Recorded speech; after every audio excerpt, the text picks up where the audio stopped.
You don't know what is a star? Like under the city, the driver's side floor. Gucci got large, so many more. 10 in the more, never a bar. Ay, 10 in the more, 2 to the P. Nothing to you, but it's something to me. Handsome as ever, and cute as could be. You can watch us on YouTube with viewing for free. Ay, this one time for the Twitch. This one time for the text. This one time for the phone line. Whole time, what they gonna do next? You know, I just wish you guys would stop the quibbling. Morning, everybody. Oh, well, fix that, dude. I did. I was panicking. It's a studio day, everybody. Morning. Tobin and Leroy here with you on a Tuesday. Hello, Frog Boy. Good for you to show up here today, huh? It's not Arbor Day or something? You don't want to take off? Nah, you don't decide either. Dude, his foot looks ridiculously bad. Like it's Are Leroy. you in a boot? Leroy, no. He's No. swelling through the sock. Yeah, Dude, It looks really bad. got a blue Dude. foot. dude, Got a blue foot. you got to take Yeah. the weight off of it. I put an ankle wrap on. No, That you is need a boot. hurting. You're still standing on it. You need a boot. Yeah, A it's- boot's going to take something and let it settle down. Take it from me, who's had every injury. And no swag on those boots. I- man. Just need a Nike You know what check you're not on going to have swag with? them. Yeah. If they got to cut your damn foot off. No, everyone. That's no swag either. Everyone likes a little You're limp. going to be like a pirate. Everyone likes a little limp nowadays. That's No, dude, that's there was only one radio person. It was Pimp with the Limp. Yeah. Like that's the DJ Laz has that corner, dude. I don't think you're gonna like take his thing. I got to say hi to some of my homeboys. Did you? Yeah, Four? Bluebell. Oh, Bluebell. Bluebell's got great ice cream. They're I was just saying. Hey, that's good ice cream. We'll talk about the ice cream. That's cool. yeah, they're from Louisiana, Didn't know that. and so we were having a conversation about, different places. One's from Lafayette, one's from Baton Rouge. Ah. Baton Rouge. You saw that Dustin Poirier's having his retirement fight in Yeah. in New Orleans. Ooh. He been waiting for 15 years to have a fight there. I know, it's exciting. He was trying to get it. He didn't even want it in New Orleans. He wanted it in the Cajun Dome. Yeah, no, they wouldn't. He's No. like, dude, we got to get people there. What do you take to get to the Cajun Dome? A fan boat? How can I explain Louisiana? Louisiana is, when you drive across Alligator Alley, right? Yes. And you see an off ramp that says about 2 towns. Mm-hmm. That's all of Louisiana, right? You drive across a bridge that's maybe 12 miles across water, right? There's another bridge that's about 20 miles across water. You get to the other side, you see some woods and the exit. Now they have, New Orleans, downtown New Orleans. You have Baton Rouge. You have, some places that have built, but for the most part, there's no skyscrapers. There's no big buildings. It's just a small state where, like, we live in the Everglades. I don't know how else to put it. So Wild. you can't, you're not going to be able to put it this way. He wants to fight in a dome, and it ain't the Superdome. Nope.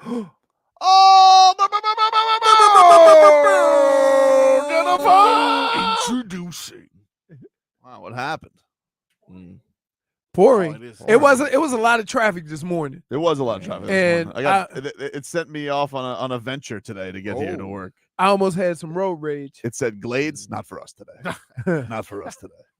I almost had some road rage Oh, did you? because, when you're driving down 75 and you're on the left lane, Mm-hmm. you have to stay left because all the people trying to get on 826, they're to the right, or trying to get on the turnpike, they're to the right. So it's always backed up over there.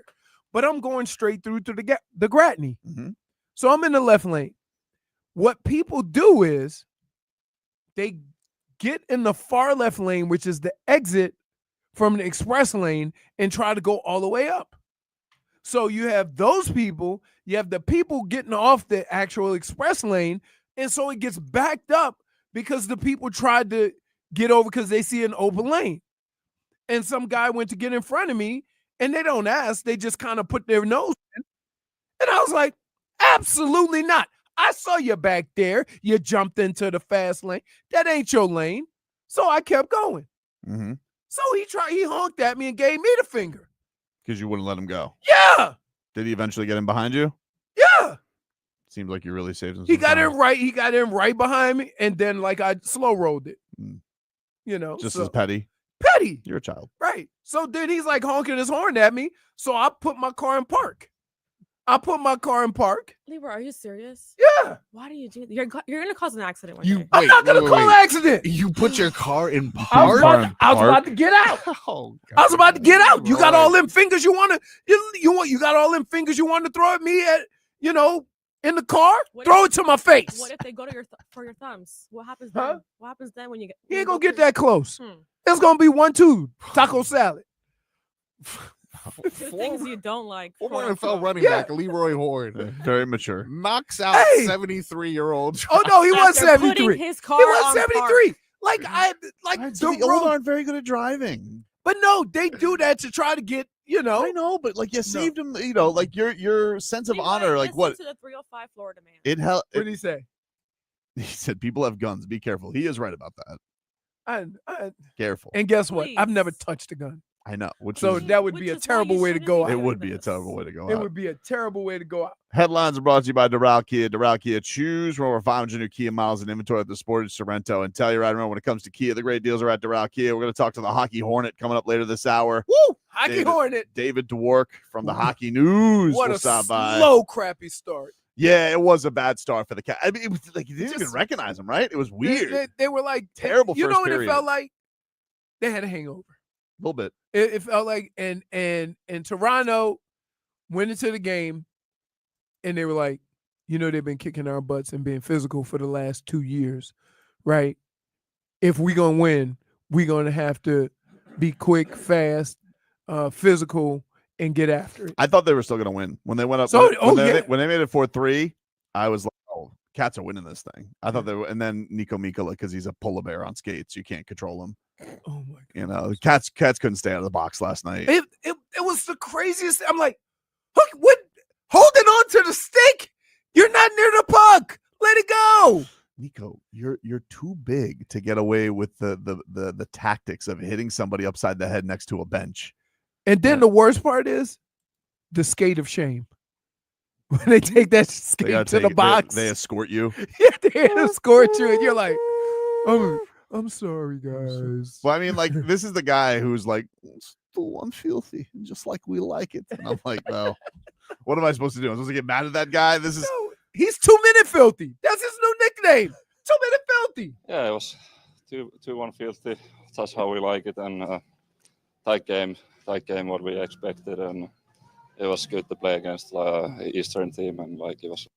you can't control him. You You can't. can't control him. Like he eats a salmon like literally out of the stream. You like he's out there. That's how I imagine Niko Mikkola eating, just like standing on the end when they jump in the air, just catching them. cross check. Panthers, everybody's mad at him again because our friend Peaky Blinders. Stoley the goalie got taken out Oh, yeah. because Sam Bennett, I don't know if I should call him a good boy. He's a misunderstood boy. He's a misunderstood boy. Oh, no, you mean it starts with a M, a menace. He is a menace. He is a menace. He's an angry boy. And our guy, our champion, Anthony Stolarz, now the goaltender for the Blue Leafs, he starts throwing up in the middle of the game after it appears he took a chicken wing from Sam Bennett, who was going for the puck, by the way. He had the puck. And all of a sudden, they're just like, yeah, Stolarz is throwing up on the bench. Then they're like, yeah, now he's gone. Then they're like, oh, he's taken away. That's like Yeah, it was serious. When you throw up from a concussion, straight to the hospital. They and then people are freaking out. They're really, really mad at him. Now, He got hit gonna- before that. gonna point out the dude took a rocket off the dome from Sam Reinhart. And he was trying to shake it off. He and in the NHL, you're like your masks are meant to collapse when that happens as a so you don't get the bell ringing. Like it's supposed to detach to help with that. But dude was clearly lit up from that. Yeah. But yeah, I get it. It's Sam Bennett. So it's tough because it's like, oh, you're just always around trouble, Sam Bennett. Is he Draymond Green of hockey? You know, this is what happened with Boston last year. Everybody's like, you know what you did to Marchand with that punch. Now nothing appears like it's gonna happen. No, Nothing's gonna happen because you can't ignore that rifle of a shot that hit him right square in the dome. People are mad at the Panthers because he wasn't made available to the media yesterday, and he didn't answer his question. He didn't answer for his crimes. Look at this face. You can already tell. That's hockey. You can already tell how he's coming out. This right? is the Toronto. Hockey Karen. Craig Marube, I think. Look at him. He is. He's hockey. I He's can already tell his face. Maple Leafs coach, and this is what he had to say on the Bennett hit. Craig, what was your view on the Sam Bennett hit on Stolarz and elbow to the head? Yeah, clearly. Yeah, clear as day. Were you satisfied with your players' response to that? Like, did they handle it the way you would like, or? Yeah, I mean, I don't know what you. I mean, I think at the time, we handled it the way we should handle it. I'm not sure why there's not a call on it. But, I get it. They miss calls, but it's clearly a penalty. Somebody say he looks like a district DA. Right. It's the hockey district attorney. But wait, here's the deal. And here's why I think people need to be careful. Because if this coach or Toronto, the team, I don't care what the fans do. They're going to do, because I do a show with you, so I know how fans react. If they don't even mention the fact that he got hit by an 80 plus, 90 plus mile an hour puck straight to the head, if they don't, then they are, kind of being ridiculous. Nobody seemed to really mention the puck thing until after the game, and everybody was going by the hit because he's taken out, and that's what they kept showing. Nobody went to this until they showed the blast that he took early on in the game, which was, it was very early in the game when he got hit by that. Chris Nowinski, who of course is our favorite, he's called out the Dolphins for murder charges on Tua. He is king. He's king of the concussions is basically what he is. Former wrestler turned neurologist, PhD. I don't know what his official doctorate is in. I think it's just yelling at people on Twitter. No, he is a neurologist. He went to Harvard. And he said Anthony Stolarz likely suffered a first concussion 5 minutes into the game when he took a puck to the face that knocked his mask off. 25 seconds after he did this, he did a shake, which is a spontaneous head shake after a kinematic event, which predicts concussion 72% of the time. So maybe the Bennett thing had something to do with it, but I would say the more violent hit was probably the puck, because it didn't look like Bennett hit him that hard. No. It didn't look like Bennett hit him that hard. And I get it. He's not the easiest guy to defend because he is a Peaky Blinder and he's just always around chaos. He did this to the Leafs the last time he played. He did this to Brad Marchand. He's always around conflict. He's a menace on skates. So I get it. Like, this isn't like Aaron Ekblad where I can say he's a good boy. Now, I just want to be clear here. He does save dogs because Benny's Buddies is a great foundation. Oh, okay. And all of the Blue Leafs fans are harassing Benny's Buddies on Instagram. And you guys, I'm going to tell you all something. Why are they going for the puppies? Exactly, J-Fig. You people need to get a grip, okay? They have no fault in this. The puppies did nothing. And you want to know something? He's not running that account, okay? Deborah at Benny's Buddies is running that account, their social media manager, and you guys are annoying Deborah. She did nothing, okay? So please stop commenting on Beagle pictures and Deborah's worry in about the this. closet crying. Please leave her alone. Leave her alone. Now, I don't know what's going to happen with this, but it does sound like the early reports are that the league is not going to discipline him for this, which obviously infuriates a lot of people because it feels like he's always getting away with this. But I got to tell you, You got to acknowledge the fact he took one to the noggin. you got to. You have to. Stolarz is reportedly out of the hospital, which is great news. Oh, he'll be out for a while. Couple of games. He took a rocket. I mean, that was something. Paul Maurice asked about this afterwards, after the game. This is what he had to say on the matter. Your vantage point of a play involving Sam Bennett and Anthony Stolarz. Stolarz obviously leaving the game. Not nearly as good as the referee's vantage point. Standing right there, he saw it. So, see, coach is coach. You know what? We're hopeful for Anthony and his health. Like, we love that guy, and we hope he gets better real fast. I've answered one on it. I understand that you're late. The referee is standing right there when it happened. And then you will do your thing and the league will do its thing, and I'll coach the next game, hopefully. There you go. Paul Maurice yesterday on the... I see, and I tell you this all the time. One of the things I hate about interviews right after the game is because you don't have all the facts. Neither coach or the players knew about the hit to the head. They didn't think it was that big of a deal because he kept playing. And so it would be hard to come to the conclusion. Started right here on his shoulder and then went to his head. It would be hard to come to the conclusion at that time that that's what caused it. So by asking people questions about the hit, everybody's insinuating or assuming that that caused the injury.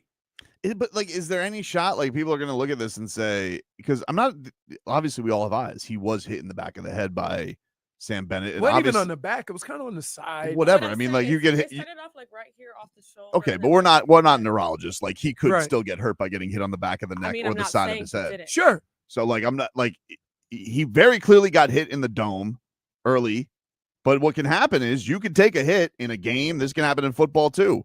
When people have said this with Tua, where like Tua's taken a hit and then he's hit the back of the turf and then it was out. Like, that's happened to him as well.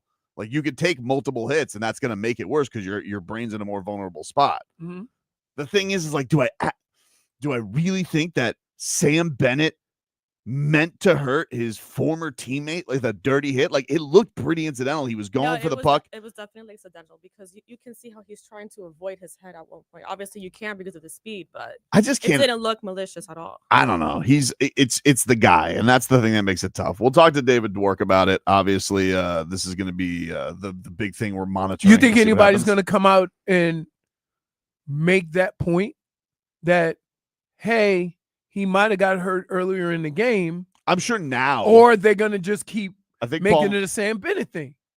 Well, look, it's a bad guy to defend. I know. Like, believe me, we do it with Draymond. He's a menace on skates. Like, this is that. Like, part of this is who it is. Well, no, we all got on Draymond when he tried to put old boy in a figure four on the ground, right?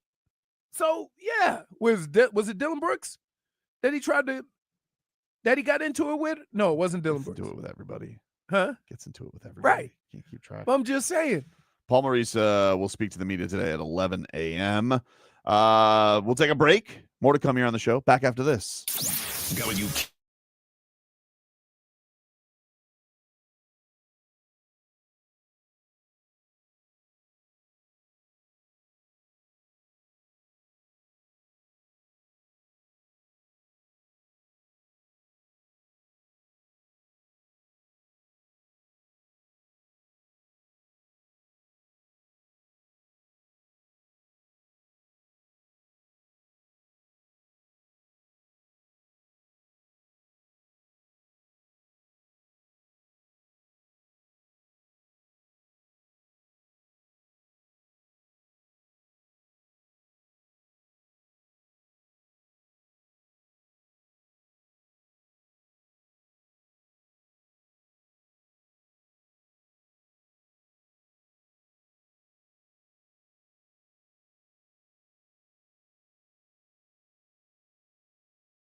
All right, welcome back, everybody. Tobin and Leroy here with you, 560 WQAM. We almost had to do the Heimlich on Jennifer, which You know, you don't have to turn on your microphone, crying. Jennifer, if you're coughing. because she's wearing pink. Yeah. She's wearing tennis shoes. Mm-hmm. So we thought she must have, she's not wearing One black. second. This is not why I was crying. No. Oh, she got a Okay. Citadel date? No. No. All right. You trying to impress somebody? No. I was choking because of Marcos. Because I'm trying to talk Marcos into getting a boot. I mean, he's an idiot. I don't know. He's an idiot. This So man. he said, if I get a boot, it's half off shoes. I'm like, he's No. just like, but that was the second part of it. I No, forgot what what he it was. said. So I'm drinking water. Mm-hmm. They're yelling at each other because he wants him to wear a boot. Hmm. And then out of nowhere, he's like, you think I can put a check mark on my Yeah, boot? make it Nike. was just He the wants way he Nike. said it. He said He wants- he doesn't want to wear the boot because it's not stylish enough.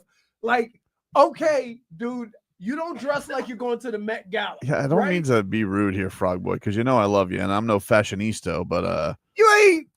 I've never looked at you and said, man, he's really got his swag down every day. And Nah, you you've said wear that before. old I don't think I have.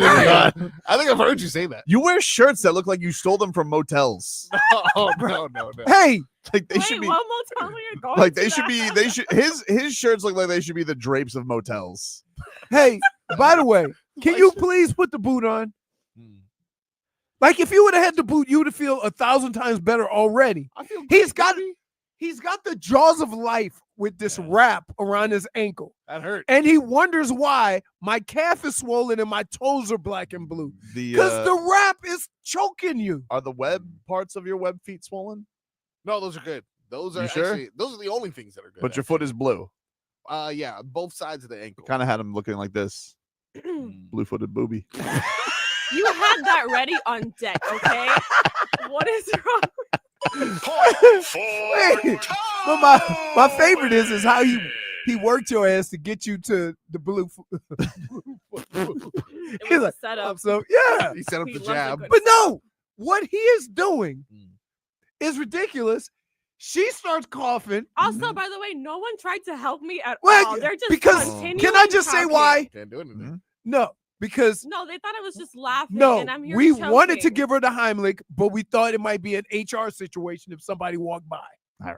Well, let's go out to the guest line. Let's talk to You our don't want to be with a coworker like, no, I'm saving her life. Let's go to the Toyota of Hollywood guest line. Shop over 2,000 Toyotas on sale at one location at Toyota of Hollywood on 441 between Hollywood and Sheridan. From the Hockey News and the Hockey Show on Metal Arc Media with Roy Bellamy is our guy, David Dwork, joining us here after the Panthers drop game one of their second round series against the Toronto Maple Leafs.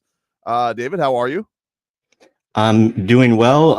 And let me just put out there, if I'm ever choking or in a choking situation, I give you all the green light to do whatever you need to do to save me. And I will deal with any HR situations after the fact, but please save me first. All right, we'll get to the controversy that is with this game, because obviously all of Canada wants Sam Bennett put in in prison.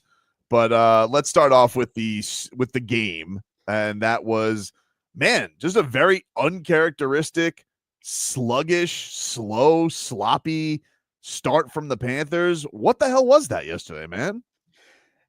That wasn't the Panthers. They've earned their spot on top of the mountain playing a certain style, and it's kind of become their bread and butter to see them come out of their game a little bit, to see Toronto stretch the ice a bit more, to see Toronto get high-end chances. It was a little surprising, but look, that happens. If it happens again in game two and Florida starts to become a trend, then that's concerning. The thing about this Panthers team under Paul Maurice is he's always got them the ability to snap back into place, whether it's to focus on one or two particular things. You think back to like last year's playoffs, particularly in the final, when Edmonton seemed to figure something out and Florida was scrambling for 3 games, but they take a step back, they figure things out, and that was on the grandest of scales. So, we'll see if they can come back and get back to their game the way they did for the most part there in the third period when game 2 rolls around. But it was a little concerning for sure. David, I'm more concerned with, I hate watching sports and people don't have the facts, right? everybody going after Sam Bennett and whatever you thought about the hit was fine. But if you don't mention that Sam Bennett hit without first mentioning guy got hit in the head with an 80+ mile an hour puck, are we doing hockey a disservice? Because now everybody's just going to pile up on, hey, he hurt our goalie. Yeah, I think if you're in our situation, like if you're not some dude on Twitter, yeah, you've got to mention that in the conversation, of course. I mean, we're talking about a serious injury to a guy's head. That's what it looks like happened after the 2 shots to the head, throwing up on the bench, going to the hospital. It certainly sounds like it was a serious head injury that Stolarz may have suffered last night. And if you're going to talk about the injury, you got to talk about everything that happened. Like if one of his teammates slapped him in the back of the head as a joke before the game, hey, that's got to be talked about too, because that's the course of the evening. Regarding Sam Bennett, I mean, look, this is a guy who he's known as a playoff antagonist. He's known as somebody that will take liberties. He toes the line. That's part of what makes him so valuable to the Panthers or any playoff team. In this case, it sounds like the NHL took a hard look at it and said, no, we're not going to do any supplemental discipline. The referee was right there watching the play the entire time. Granted, the referee was watching Aaron Ekblad's forearm shiver to Brendan Hagel last round and didn't call a penalty there. So, it's a little subjective, but still, like in this instance, it's been looked at on the ice. It's been looked at, dissected video wise for a good 12 hours now. And it sounds like that the NHL is going to say, no, we're not going to discipline him for that. So hopefully at the end of the day, Stolarz is going to be okay. I don't even want to go there with a head injury because I have no clue. And I know how, case by case they can be. But hopefully he's okay. And, just getting back into game 2, that should be another reason that it should be fun, because I would imagine Toronto will look to settle things on the ice. Well, I was going to ask you that because, you have a special place in your heart for goalies, and Stolarz was obviously here. We got love for him. So, like, when you watched the play, did you just think it was incidental? Did you think he was trying to get in the head a little bit? Like, what did you just make? Forget about whether it hurt him or not. Like, what did you just make of what happened there with him and with Bennett hitting on Stolarz? I mean, my opinion, because obviously I'm not in Sam Bennett's head, but my opinion watching that play and seeing and playing as much hockey as I have in my life, I don't think he went out of his way to do it at all. I think he maybe could have done a little bit more to avoid it. Not that he had any reason to, because he didn't move his arm. It was his body's momentum that took him into the crease. And in that moment, everything's happening so fast. It's so hard to say. And I'm not in Bennett's head. I'm not there with him. It didn't look like there was anything malicious, but if you want to play the super duper cautious game, then I suppose something could have been maybe avoided there. But, he wasn't looking to take a headshot at Anthony Stolarz. I think the way that they kind of came together in that moment, it's just hard, Tobin, because it happened in like the blink of an eye. And it's tight quarters, and you're trying to get in front of him, and like, and the situation of the game too. Like it's a 1-goal game. The Panthers were on the power play, I believe, or maybe the power play just ended. They were moving the puck around well. Bennett, it was the second time in like 5 seconds that he had the puck along the side of the net trying to make that same play. So the second time he's going to do it with a bit more force. It was just a series of unfortunate events for Anthony Stolarz. But malicious, I don't think so. It's one of these things too that, like, I know that Bennett is a menace. I know this. I mean, he was this with the 2 series, 2 years ago with the Leafs. So that's why they hate his ass, because he didn't get any discipline that time. But I just imagine, like, I do think there is some kind of, I know I'm going to sound like a Panthers homer here, code amongst their dirty play. Like, the Lightning struck first the last series with going after Barkov. That's why what happened. And they crossed the line because they wanted revenge for their captain. Even the Marchand thing, like, you're going to face Marchand on the ice. It just seems odd to me. Like, why would Sam Bennett try and take out Stolarz? The Panthers don't need to cheat to win. So why is he going to try and viciously take out his former teammate like that? That one just doesn't pass the smell test to me. Yeah, I agree. Based off the video, what we're seeing in the video, and then just knowing the situation and the entire, play out that you just outlined for us there, like it just doesn't make any sense. And it's not the Panthers. It's not how they win. Like they'll toe that line and they'll take things to the nth degree, but they're not headhunting out there. They're not out there trying to hurt people. The hockey playoffs are another beast, and things happen. I think back to last year, like the thing with Bennett and Marchand, and it's hard to, 'cause there's no black and white when it comes to hockey playoffs. Like, it's going to be physically intense, and things happen when you're going that fast in a cardboard box with, you're just kind of banging off each other. Like, things are going to happen.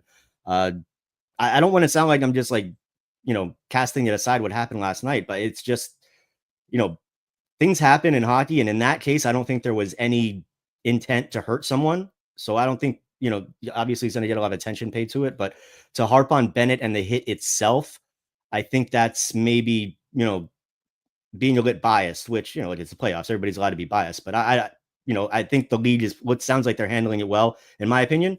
And now I'm just anxious to see kind of how it gets handled on the ice in game 2. What do you think? What do you think needs to improve for them, just from a playing standpoint, right out of the gate? Like, is it a line? Is it one of the top guys, just to make sure they don't get out to such a rudderless start like they did? Because they almost came back. I mean, look, there's props in that, but like, you put yourself in such a bind to get down as quick as and as much as they did.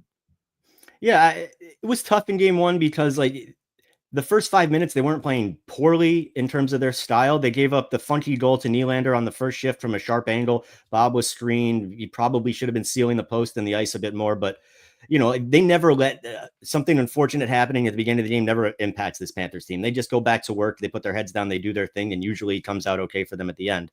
So I think they just need to get back to doing what they do well. Whether it was like last night in the third period, they just seemed to be getting on the balls of their feet, physically aggressive, getting pucks in deep, not chasing the game. And that's just their bread and butter. That's Panthers hockey. So I think as long as they come out in game 2 and just play their style and whatever Toronto may do, if they score early again, just keep doing your thing. Where they got away from it last night was just they got into too much of a rush game, and Toronto was getting into those high danger areas they did such a great job keeping Tampa Bay out of. So as long as they get back to doing what they do well, which they've shown they can do against this Toronto team this season, then they should be able to get home with a split. David, when I was watching the hockey game, I was thinking, how much of the game in the last 2 quarters was the Panthers turning it around, or how much was it other goalie, right? Like them having to go to their backup goalie. And so you think the Panthers got maybe a false sense of security with the other goalie being in the game and not Stolarz? That no, there's a lot more improvement that needs to be had instead of we almost came back? It's interesting when in that situation how it can impact the psyche of both teams in different ways. Because like the Panthers can see Stolarz come out, a guy that's been stoning them the entire game, and say, okay, now maybe we have a chance. Our goalie gave up a couple softies. Maybe now we can, get that bat to level, get a couple on this guy. But when the goalie changes on your team, that kind of emboldens and really bumps up your team. Like, okay, this guy's coming in cold off the bench. We got to make sure to take care of him. We got to make sure to protect him. So it can kind of pump things up on the other end too. And I think that happened for a little while because until the late in the second and into the third period, the Panthers weren't really getting into Wool's kitchen too much. And then later in the game, they really started to get impacting on him. And that's when the goal started pumping in. But it's tough because, and especially in that situation where it's not like a goalie getting pulled for performance. It's like the guy was playing great and then he gets hurt. So I'm not surprised by how both teams responded to it and how it ended up playing out. And if he ends up being in the net for game 2, it'll definitely be something to watch because this is a guy where he's their young, like, I don't want to say heir apparent guy. He's not like in a Spencer Knight type of situation that was down here, but he's a good young goaltender that they would like to be their future guy if he can take it. He played actually against the Panthers when they played the Leafs a couple of playoffs ago. He was in the last 2 games of that series. So I think they had a better chance with Stolarz and net. So for the Leafs' sake, hopefully he gets back in there. But it could be a situation, Leroy, where the team kind of sees this guy in there and they want to like make sure that they rally around him. So we'll see how it plays out. You feel like it's a big boost to get Ekblad back? Like it was a short-lived return because of obviously all the retribution that he got, but he was obviously huge with the goal to bring the Cats back in that game. So what kind of a boost are they getting when he returns off suspension? Oh, it's huge to get Ekblad back. I mean, we saw during the regular season whether he was out with injury, whether he was out with the suspension. This is a team that plays a lot better, a lot more sound. They just look more like themselves when Aaron Ekblad's on the back line. So it's nothing but positives getting Ekblad back in there, especially coming back, looking to bounce back from a loss in game 1. Having Ekblad out there. The big thing I think for me with Ekblad, he obviously can stabilize a power play, whether it's number 1 or number 2. But giving Seth Jones a little bit of a break. When Ekblad's not there, Seth Jones is playing like 26, 27 minutes a game. With Ekblad, he can cut back down closer to 22, 23. And those few minutes make a big deal when you're talking about the end of a third period when you're going hard. So it's good all around. And I'm very happy for the Panthers to be getting Ekblad back. Hopefully he stays out there for a while now. Is that unheard of? Because I like they talk about it all the time, and I'm not familiar with, what's a lot, what's ridiculous. In basketball, who was it? Somebody played 51 minutes. I think it was a Bridges or something. Bridges played 51 minutes and he's never missed a game. Mm-hmm. Right? Like, is that that's kind of the same, thing we're talking about? A guy playing 27, 26 minutes every night? Yeah, it's not unheard of. I think most teams will have like one guy that they really lean on, because with the defenseman, like you're playing every third shift. If assuming that you're just rolling 3P pairings, you're playing every third shift. But if you're a high end defenseman, you're playing power play, you're playing penalty kill, and that it just racks up and racks up. So there are a few unicorns out there, and not unicorn because it's not like they're super unique because they're not Matthew Tkachuk, but there are a few guys out there that they will lean on him like that. And Seth Jones, when he was in Chicago, he was a guy like that. Ekblad has been a guy like that during his career. I think now Florida makes a very concentrated effort to make sure that doesn't happen on a grander scale, which is why you've seen guys, like in the past, Brandon Montour, Oliver Ekman-Larsson, they've always had really high-end defensemen that they can make sure that they're keeping their guys fresh. So I think once Ekblad gets back, definitely that'll be something they look to do, and can only benefit Jones, right? Don't tell him I said this, but would you agree with the statement that Niko Mikkola is a polar bear on skates because they can't seem to control him? And I feel like they need to figure out some way to calm him down, because he's a monster, and I don't know how you can control a monster. But do you agree with the statement he's a polar bear on skates? That's excellent. Like I'm picturing like giant Niko Mikkola, like fuzzy polar bear Niko Mikkola. That's perfect. Because he's big, he's light, he's got like blonde hair, he's giant. So yeah, that works quite well. No, it's funny. Like when they signed Niko Mikkola a couple summers ago, we're kind of like, we didn't like, who's this guy? We don't really know who he is. He's been around the league for a few years. He's got some decent numbers. And they told us, no, he's going to be a perfect fit in our system. Like we targeted him, and holy cow, were they right? He's feared around the league. Like you hear other teams, like when Marchand, when he got to Florida, one of the first things he said, he's like, yeah, now I don't have to worry about getting chased by Mikkola all the time. Like really? They don't. Yeah, well, they don't like. Did you not see him rubbing that dude's nose in the ice last series, Leroy? He's a menace.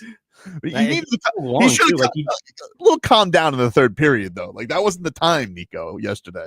Yeah. Well, even he had that hit on the bench where I think he took a penalty for it, where it wasn't even like he was trying. He's just so big and he was taller than the guy that he just kind of ran his arms forward. But man, that's what you need. Like you need the Mikkolas, the Marchands, the Bennetts. Like as much as they're going to, take things to the nth degree. Like that's what you need to succeed in the playoffs. And the Panthers went forever without just getting to the playoffs to have that success. So the fact that they've built a team that they're a little feared and they might toe that line if they cross it every so often. Like you're not going to condone it. You don't want to encourage it, but gosh darn it, you're winning Stanley Cups. So I'm not going to complain too much. Nobody's out there getting, nobody's out there headhunting. They're playing a very tough plan to playoff hockey. And Niko Mikkola, maybe not as talked about, obviously, as guys like Sam Bennett or Matthew Tkachuk, but on the ice, nothing to him. Yeah, everybody's got an eye on him when he's out there.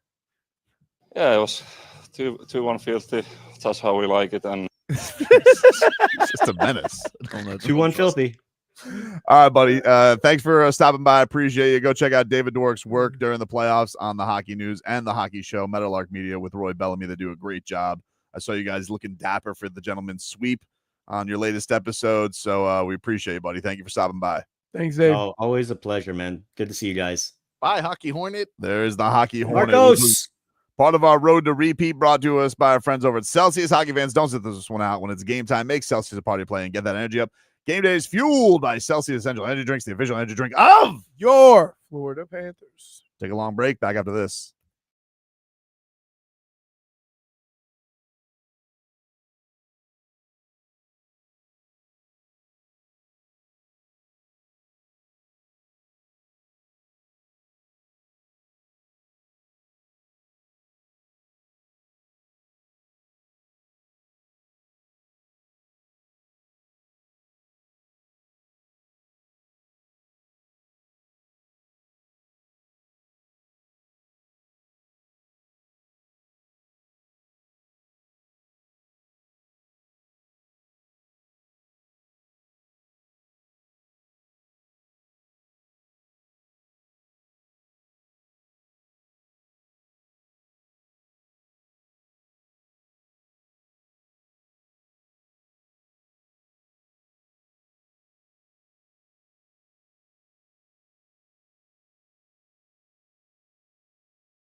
It's our Tua. It's our Tua. It's our Tua. Tua, Tua, Tua. Tonga Valoa. Not Tua Tagovailoa. A for effort. Dolphins quarterback. Tua. It's our Tua. It's our Tua. Tua. Tua, Tua, Tua. Tua, Tua, Tua. Can go to hell. Tua Tagovailoa. Dolphins quarterback. Daddy loves you guys. Our Tua with Tobin and Leroy. Check the history of food. You shouldn't do that. It's rude. You should keep presents. To the program, ladies and gentlemen. Tobin and Leroy here with you. 560 WQAM. Thanks again to David Dwork for That's our stopping guy. by. That's our go-to guy. Go check out his work. He is excellent. The hockey news, boots on the ice for Panthers games, and does the hockey show. So always love when David Dwork stops by the program. Let's get to headlines, which are brought to you by Doral Kia. Doral Kia, choose from over 500 new Kia miles in inventory at the Sportage, Sorrento, and Telluride. Remember, when it comes to Kia, the great deals are at Doral Kia. Panthers drive game 1 against the Toronto Maple Leafs. Sam Bennett, Toronto wants to take him away in handcuffs after his hit on Anthony Stolarz, who's out of the hospital, thankfully. He had to leave the game. They showed him vomiting. He also did take a blast from Sam Reinhart, a 90-plus mile-an-hour puck off his dome. Seth Jones, Etu Losterainen, Uvis Balinskis, and Sam Bennett did all score for the Cats. Brad Marchand with a pair of assists. Game 2 is on Wednesday. I went to Sam Bennett's Instagram page. His last post, of course, is tied to Benny's Buddies and the Humane Society. And it is a reel with cats and puppies. And this is what some of the comments are. Against your former teammate, that's a new low. Don't play hockey if you want to assault people. Jacob says, dirtiest player in the NHL. Sophia says, I hope you're suspended the rest of the series. Miguel, hey man, why not go for a walk around Toronto today? See the sights. I think people would love to catch up with you. Can't tell if that's a threat, sincere, or if he wants to beat up Sam Bennett, which, by the way, Miguel, I got a feeling you do nothing against him. Yeah. No, I think that was a genuine one. Oh, okay. Yeah, it's good weather today. Lorf says, I'd celebrate your career-ending injury more than a Stanley Cup. Wow. Jeez. Speedy Sloth 99 says, Canada does not claim this guy button, and he's pointing to the like button. He's only got 187 likes on that, by the way. Well, Cassie, you deserve a suspension. You should be ashamed. DJ Dijon says, karma out to get you. Intentional elbow to the head of a goalie and a former teammate is not called for. Lexi says, dirty player. Let's hope you get your karma. Meow Meow Dan. Oh. Take Toronto off your profile. Hey, you don't get to just banish him from his place of birth. You're no longer from here. Just out of curiosity, I'm not gonna take nobody serious with Meow Meow. Meow Meow Dan. Right. You're gonna get your ass kicked. Meow Meow Dan, and also thanks for what you do for the cats. The actual cats, not your stupid team. Can't believe a beautiful organization dedicated to animals would support such a classless thug.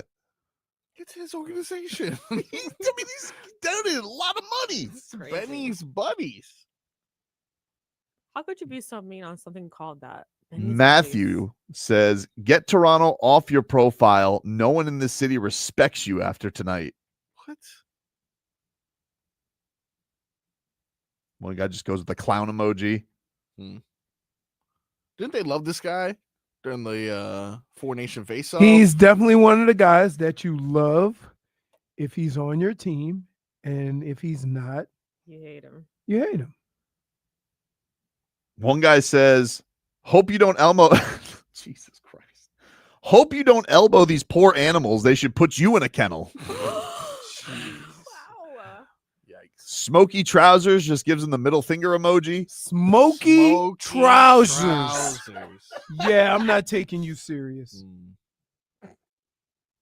Maybe he does moonshine. Wow. Big Sugar Nasty says it wasn't intentional. Big Sugar Nasty. Posting these animals, acting like you have emotions, elbowing your teammate in the head because you can't score. He scores a lot. He's very Sam good Bennett at scoring. is not a man. Whoa. Who was that? Meow Meow Dan? That was gets angry. Stephen Nicholas. I can't read that one. Oh, wow. Scum of scums. Canada does not claim you, you POS. Are you making these up? No, JPEG? for sure. No, the account name. Like Oh no. Scum of Scum? No. That's what Scum of Scum was written by Louis Caruso. Oh, okay. Oh, okay. I haven't found another one. And then finally 4 days ago, before this all happened, Beagle Bailey. Such an awesome way to get these sweet babies a forever home. Way to go, Benny. See, that's the kind of That's we love you, Beagle Bailey. Yeah! This man helps the Beagles. Anyway, nothing's happening to Sam Bennett, but Canada is pissed. I think we should fight that negativity. Go comment on this page if you're listening to us right now. Yeah. And say, you know what? Good job, Benny. Yeah, let us all flood to Sam Bennett's Instagram page, and we say thanks for saving the animals and for the cup. Or you can go to the page and adopt a child. Whoa, adopt can you do that? Can you adopt a child on there too? I don't know. Benny is really helping him out. By the way, imagine we lose Sam Bennett as a free agent and he signs with Toronto. They're like, we love you, Sam. We love you so much.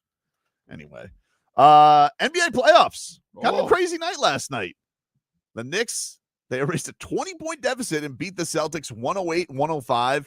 The Celtics missed 45 threes, a record. They built one of the best high rises that you could ever see with the bricks there. Oh my goodness. The Nuggets, they beat the Thunder 121-119 in game one. It's the Jokic. It's the first time in a basketball game that I saw a team up 3, foul, put them on the line for 2, and they end up losing. Yep. I've never seen a team foul. Usually they don't foul. The Nuggets got a big-time game-winning 3 from Aaron Gordon. Jokic, 42 points, 22 rebounds, 6 assists. He's good. He's also the coach now. Oh, he's coaching his ass off. Aaron Gordon, second buzzer beater of the playoffs. I'm like, I know. Oh, that's right. He had the dunk, too. Yeah, on the Clippers, right? Yeah. Oh, okay. I guess he does this now. He How about this? He was really Was he in Orlando? Remember that finals against the Heat? He killed the Heat. I know. Was he in Orlando? Yeah, it was Orlando. He was, okay. he was, he was.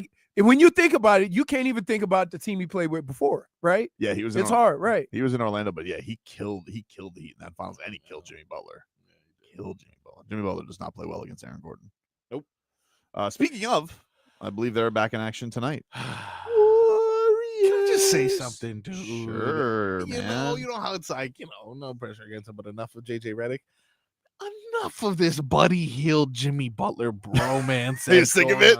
Oh my God. You guys just got together like 6 months ago. It's like Bill Belichick and this girl. I'm like sick of seeing these guys. Like, oh, he's the Butler. He's Alfred. He's Robin. Shut up. It's Jimmy. all like it's like your little hipster band goes mainstream because of Steph Curry. And so now nobody even knows that he did that with Duncan Robinson, Goran Dragic, and Max Strus. Nobody cares. I've seen it. It does it with Buddy. Buddy's his buddy. You know what? I've seen it with Max Strus. I've seen the tough love. I've seen the I hate this guy, but I really love this guy. We get it, Jimmy Butler. Sick of seeing. We even got our own hate. We did? Oh, we're getting our own hate from Toronto fans? I don't know. ONV. Embarrassing takes, y'all. Keep twisting yourself into a pretzel to defend that garbage. Oh yeah, that was during the Wow. last time. That's when David Dwork. David Dwork was on. Take it up with the league. Take it up with the league. What was the guy's name? Loser McLoser pants. You don't have his name? O-N-W. O-N-W. O-N-V. O-N-V? O-N-V. Take it up with the league, dude. I don't know what to tell you. Paul Maurice's answer when they're like, what did you think? Why does he look like Seth Rogen? Owen. Also Canadian, right? Is he not? Is Seth Yes. Canadian? Yeah. I Can would you- suggest that like- maybe he'd do a couple of crunches. Or Is something. Mima a Leafs fan or a Habs fan or a Cats fan? Ooh. Dude, let me tell you something. There's nothing like Mima come and sit down next to me while I'm watching sports and want to get caught up. She said, who are they playing, the Maple Leaf? Yeah, one Leaf. One And, Leaf. and they're getting their asses kicked. Really thought they were going to come back though. I did. If they would have won that game, that's sweep city. You like they're not losing a game. If you don't win that game, But if then you're the all of Leafs- Toronto would have been more pissed. But, oh my God! Could you imagine? They don't even got care. a true win. It is funny though. They don't even care that they won. They're like, But that's why I said, like, one of the things I hate about what we do sometimes is when making a point about a situation, sometimes whoever's telling the story only tells half the story. And then you can't come to a conclusion because you only got half the story.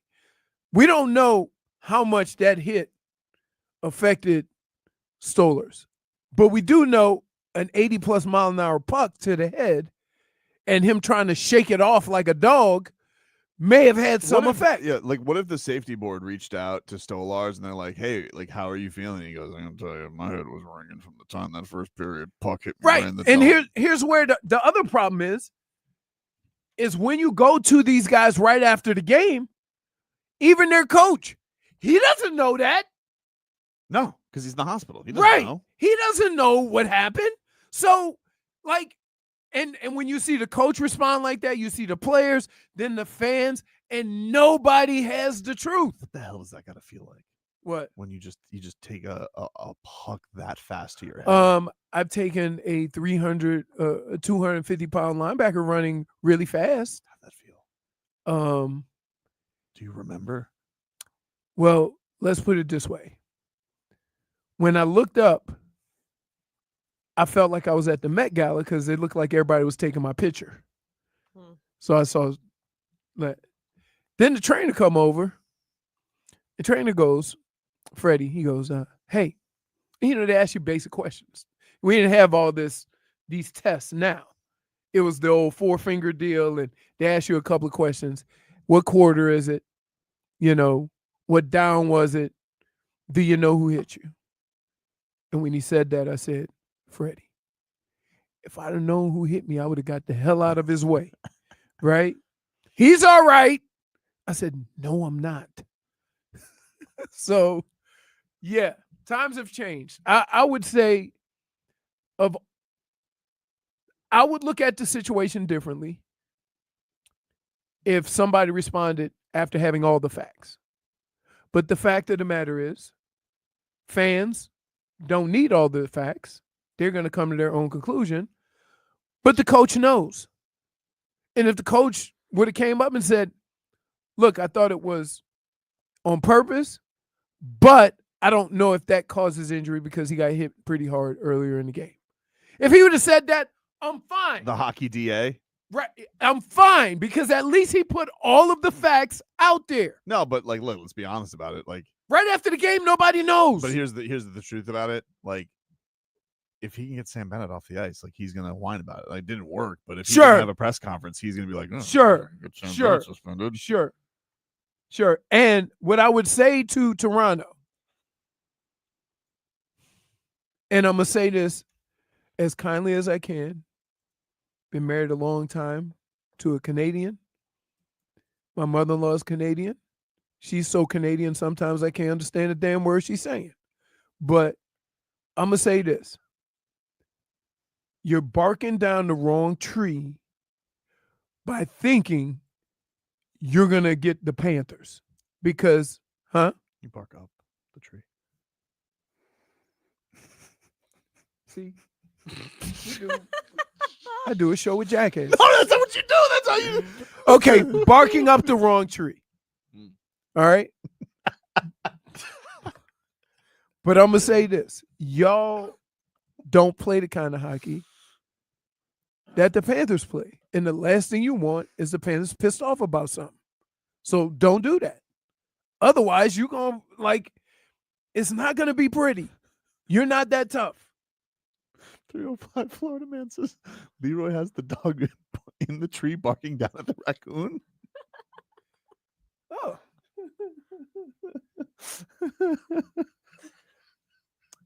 Oh, I see. Go ahead, jackasses. Pile up. What? You've never seen a dog at the top of a tree? Keep going. Yeah. Okay. Let me know when Zeus gets up there. Imagine Zeus on the tree. Zeus would be mad. Like, "Woo, I can't get down. Woo, I'm stuck. I'm stuck." Like, no.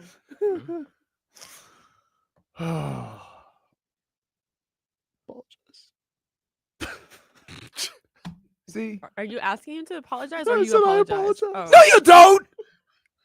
How you gonna As apologize he's while crying. laughing? She almost died in there from Marcos. All your fault too, by the No. way. You didn't help me. I didn't know what to do. Pat my back, maybe. Make sure. I mean, we came to that conclusion after the fact and say, how we gonna go about you this? guys do not function underneath. Careful. No, he's trying to put a swoosh on his boot.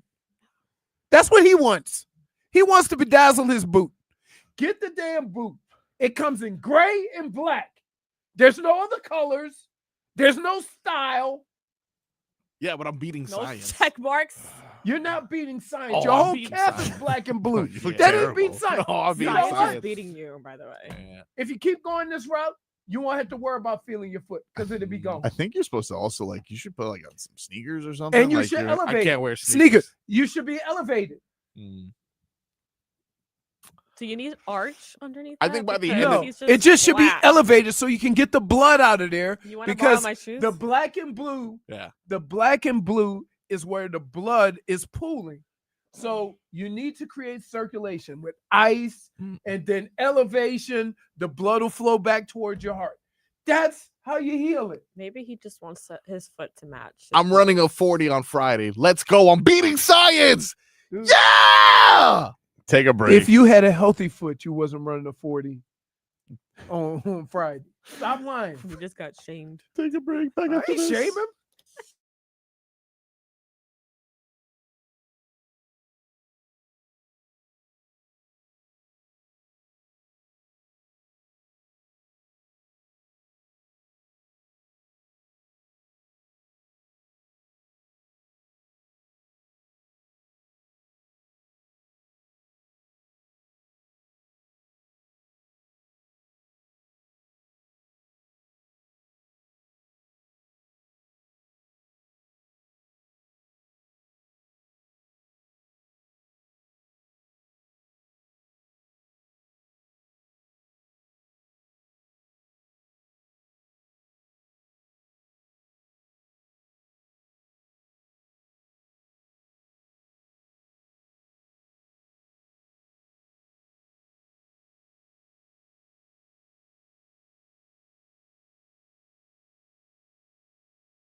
Welcome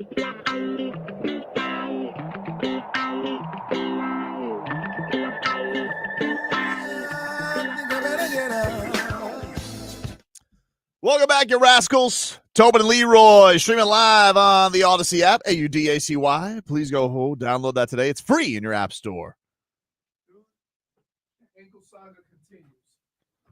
I'm really worried about him. I can't even go over there with you guys and look at it because it's like I saw it walking in today.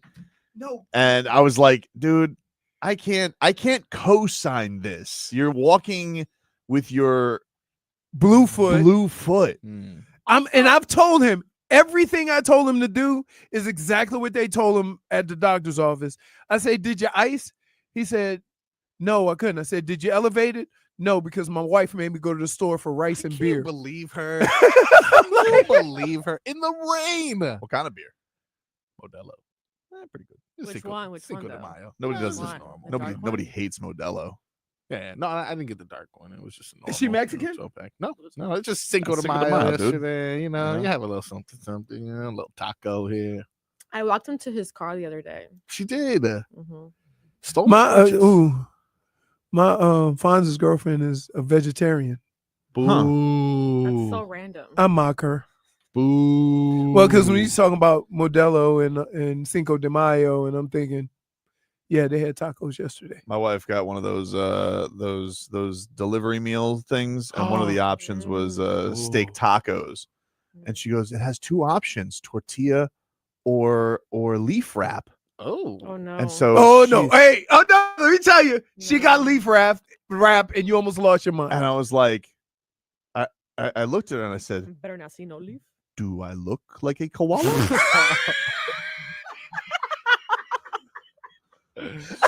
So I left. I went to Publix. And I came back and got tortillas. You got some tortillas. What kind of tortillas?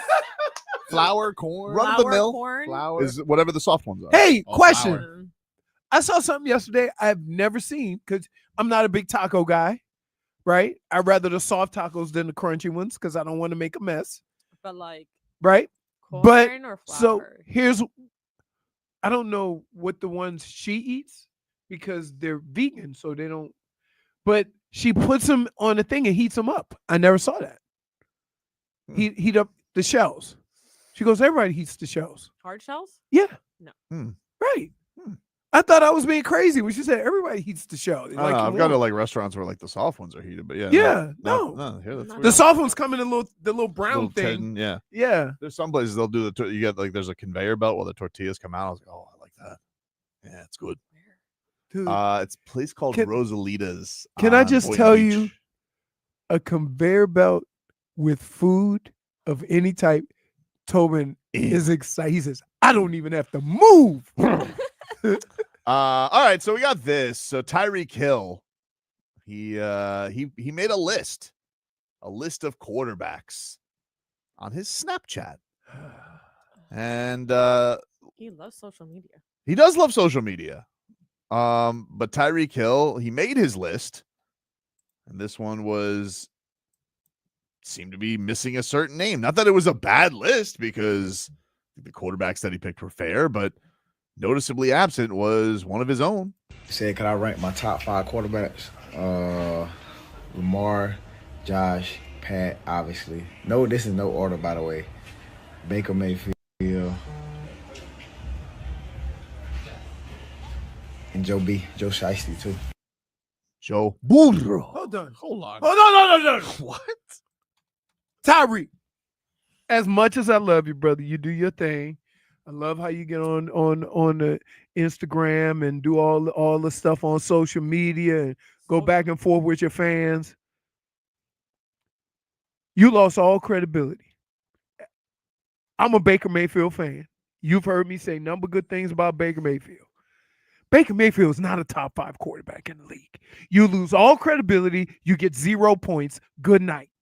Wow. Good night. Good night. Good day. Good day, sir. Wow. I said good day. Baker Mayfield, think of the quarterbacks he left out. I don't know. I mean, Baker Mayfield. Who's not in there? I mean, Jalen Hurts. No. I'm not even talking about Jalen Hurts. You can leave Jalen Hurts out of it too. Stroud. CJ Stroud? Nah. No, not yet. Baker Mayfield. How about St. Louis? I mean, the LA Rams. Stafford. Okay. Old. Okay. Jaden Daniels, the way his career started. Jaden Daniels. Ooh, that's good. I'd take him. Yeah. Jaden Daniels. Jaden damn you. I like I'm that not one. even gonna pick on you. I like that. So late you have to pick on me. You're laughing in my face. Clip that too. But notice, forget Baker Mayfield for a second. All of a sudden, Tua's not on his lists. What's up with that, man? Listen. Hey, I'm Hey, not making a big deal about that because here's the issue. You put Baker Mayfield on there and left maybe 3 quarterbacks that like maybe, but I think more like Baker Mayfield. What was he? 3rd in passing last year. I think he was 2nd in touchdown passes. He put up good numbers last year. he did.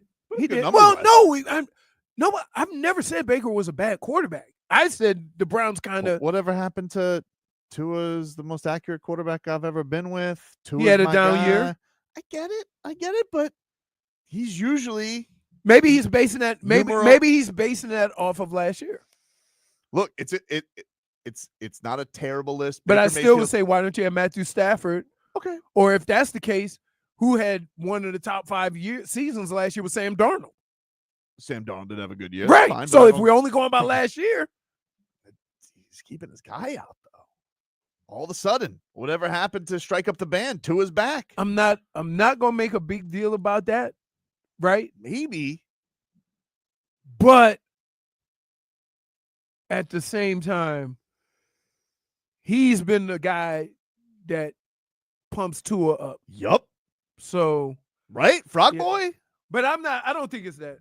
No, that's if Tua made a list, like these are my top 5 wide receivers, and then left Tyreek off, it'd be like, your own guy, huh? Your own guy. Smeetha said, y'all want athletes to be honest until they're honest. It is on. No. Look.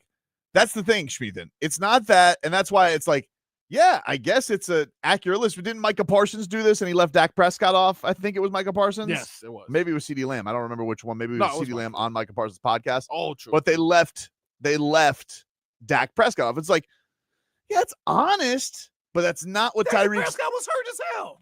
I know, but Tyreek Hill leaving his guy off when he's been like, oh, He's Tua's been leading the best. charge. Yeah. Tua's numero uno.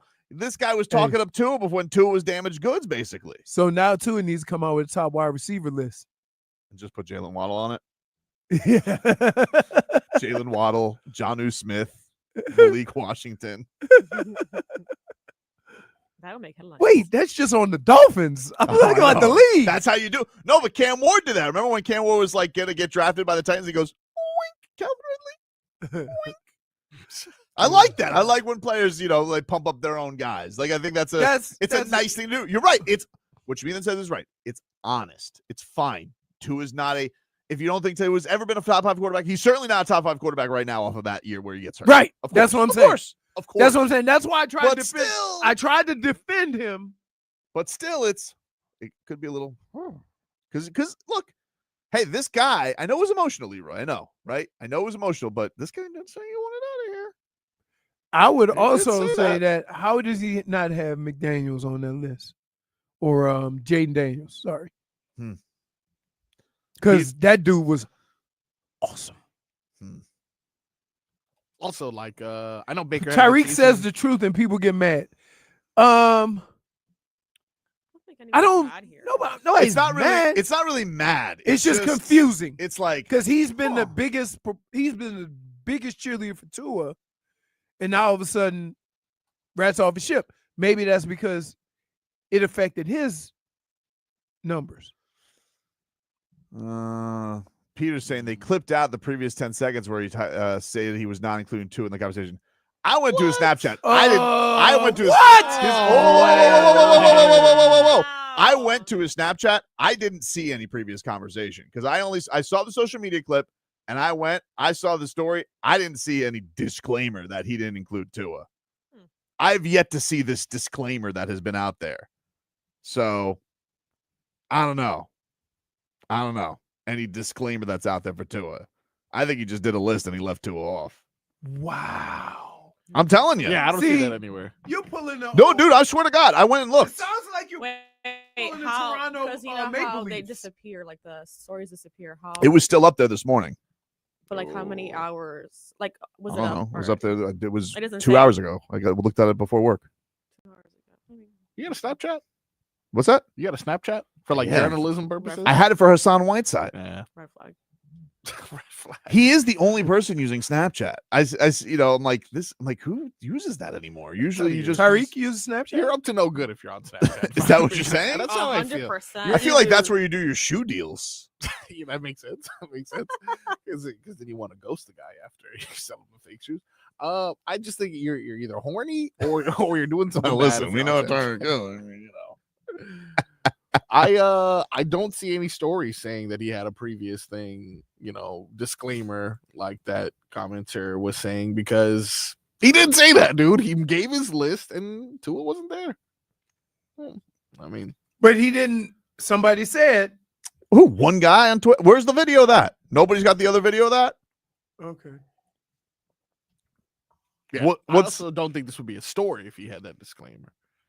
Be like, well, he Yeah, said, there's several articles on this too. yeah, everyone who's covering it does. No one mentions the previous story of him saying, but you know what? He's probably seeing his quarterback gallivanting around town. What's this guy? Gallivanting? What was he doing at it? Was he at F1 also? Of course he was. Now he can't have a life too. Oh Like, I my! don't This guy has the best life in the world. I saw Jaime Hawkins at F1. Oh God! Yeah, we I was saw, more. we I was saw more. your I was chat. more upset about that than I was Tua being on a boat.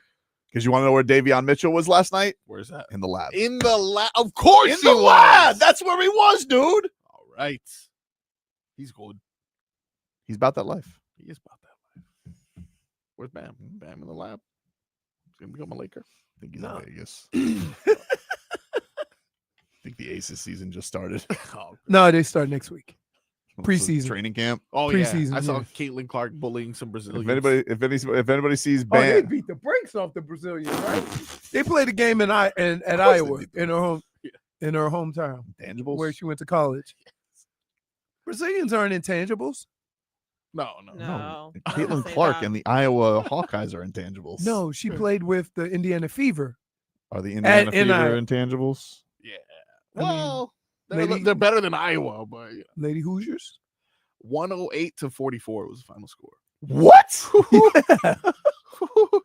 Yeah, she played 16 minutes, had 19 points. They almost scored as many as the Heat. Gross. Wow. Speaking of the Heat, I believe the Heat have been cleared of infamy. Jordos, what's that? I think the Boston Celtics broke their record for most missed threes in a game. What, did the Heat have that record? They did I indeed. didn't know that. We got a lot of Wow. got a lot of bad records. Yeah. That 55 is going to be a hard one to get away from. Jordo says he wants Tua to step up. This is a good thing. He's underperforming. Yeah, that's it. Mm-hmm. Yeah, a little bit of tough love from Tyreek, huh? That's the thing. If he was always the guy who was a straight shooter, it'd be like, oh, that's just, Tyreek. Well, that's another thing is he's a troll too. Like, I don't know, like you can't always take it serious, but one thing he has always done is pumped up his QB. Yeah. I don't know. What are the odds they've had zero conversation this offseason? Zero. Well, no, Zero. I think they said that he's been I think Mike McDaniel, if he's telling the truth, well, I have no reason to believe that he's lying. He said that he's been in the facility a lot. Tyreek has. It'd be I so don't know you're about saying that other guy. you're saying like Tua and Tyreek see each other in the facility and they just keep moving, Just keep like- it moving. just a There's nod. no way that's possible. I would Before, it was say like, this. my boy, let's go play pool. All the stories around Tyreek, the one thing that everybody has been pretty consistent with is when he goes to work, he works. So it's never been a question of that. Good starting point. However, the other stuff. Call that the old Antonio Brown. Hmm? When he was there to work, he was working. Some of the best, fastest routes ever. And then, No, he once froze his feet, dude. it's too fast. Which is about a Not step putting away the socks on. Yeah, it's about a step away from what you've done. Yeah, he came back. We're being science, baby. Dude, Didn't beat Hell, science. hold on. He was out weeks. hold on. let me please, I want to emphasize this. Super Bowl champ. You're not beating science because you've done absolutely nothing to get better. I ditched the crutches already. You need the boot. I need a little brace. I feel like frogs generate cells. Have you elevated your leg once? No. No. And you got to work later. Yeah. Order the boot. Work doubles all week. Can you just get a boot? Take an anti-inflammatory. Get some No, ice. no. Put your You need leg a up boot. and put it. Just do it. Do this. If you don't want to get the boot, please ice your leg. So yes. He's not listening. He's an idiot. So you think I'm beating science? No. You dude. I agree with you. You can I just say this? Yeah. He's gonna get dissected for breaking ice. You're the person that has to get their foot cut off. And they wonder why. What? Okay. You know, gangrene is not a frog thing. Like, I know you like being green, but like that's not good for you. Dude. I thought that was trending. No, in you the can right only direction. get gangrene from a cut or something like that. But I'll be cutting it up on the field on Friday. No, dude. Come check me out on what is it? Smoking the cigars on the water with the whiskey. Oh no, he's already talking gibberish. Yes. Put a brace. Whiskey, stars, and cigars. I'll be there, and you guys watch. If anybody's interested in my health, I'll be running cone drills at Stars. No, you won't. Whiskey, stars, and No, cigars. you won't. Yes, I'm bringing my cones. I'm bringing my Leroy. Bring your whistle. You're at Tabacon? Yeah. Dude, can I just tell you? Chop, chop, chop. If you don't have that boot, you know what you're gonna be saying? Yeah. Guys, can't make it. My foot swole up. I'm sorry. Here's what you have to understand. Yeah. When you injure your foot or your hand, there's a lot of little bitty tiny bones in your hand and your feet. If it doesn't heal properly and one of those bones hits like a nerve or a vessel or something like that, you can get real complications. So you got to let it heal. Take a break. Damage is done, my friend. Aside from Marcus's foot. Aside from that, honestly. What's next? Go.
Whiskey Stars and Cigars, presented by Edmore Sawgrass Automall, back this Friday at Tabacon at Plantation Walk, beginning at 6 p.m. Talk sports unfiltered with the WQAM sports staff. Enjoy a whiskey. Are you okay, Jennifer?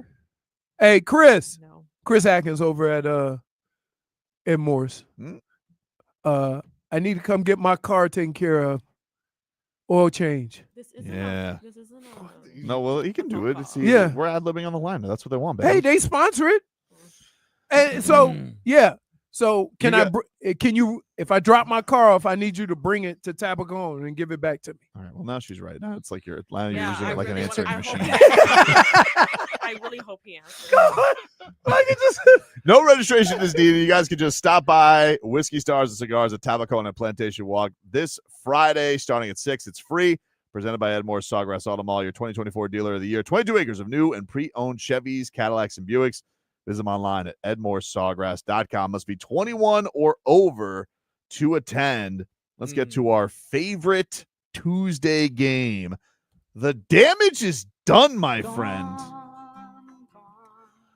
Mine goes to Kendrick Perkins. Oh, Perk. Kendrick Perkins tried to walk back yesterday, putting Dwayne Wade below James Harden on his all-time shooting guard list. And what I have to say to Kendrick Perkins is, too late. You know what you did. And just because you somehow wanted to go on there with a take to put your guy, James Harden, who, by the way, I mean, you said yourself, he was too busy at the strip club during the 2012 finals. He was awful in that series. You guys got top hat and monocled.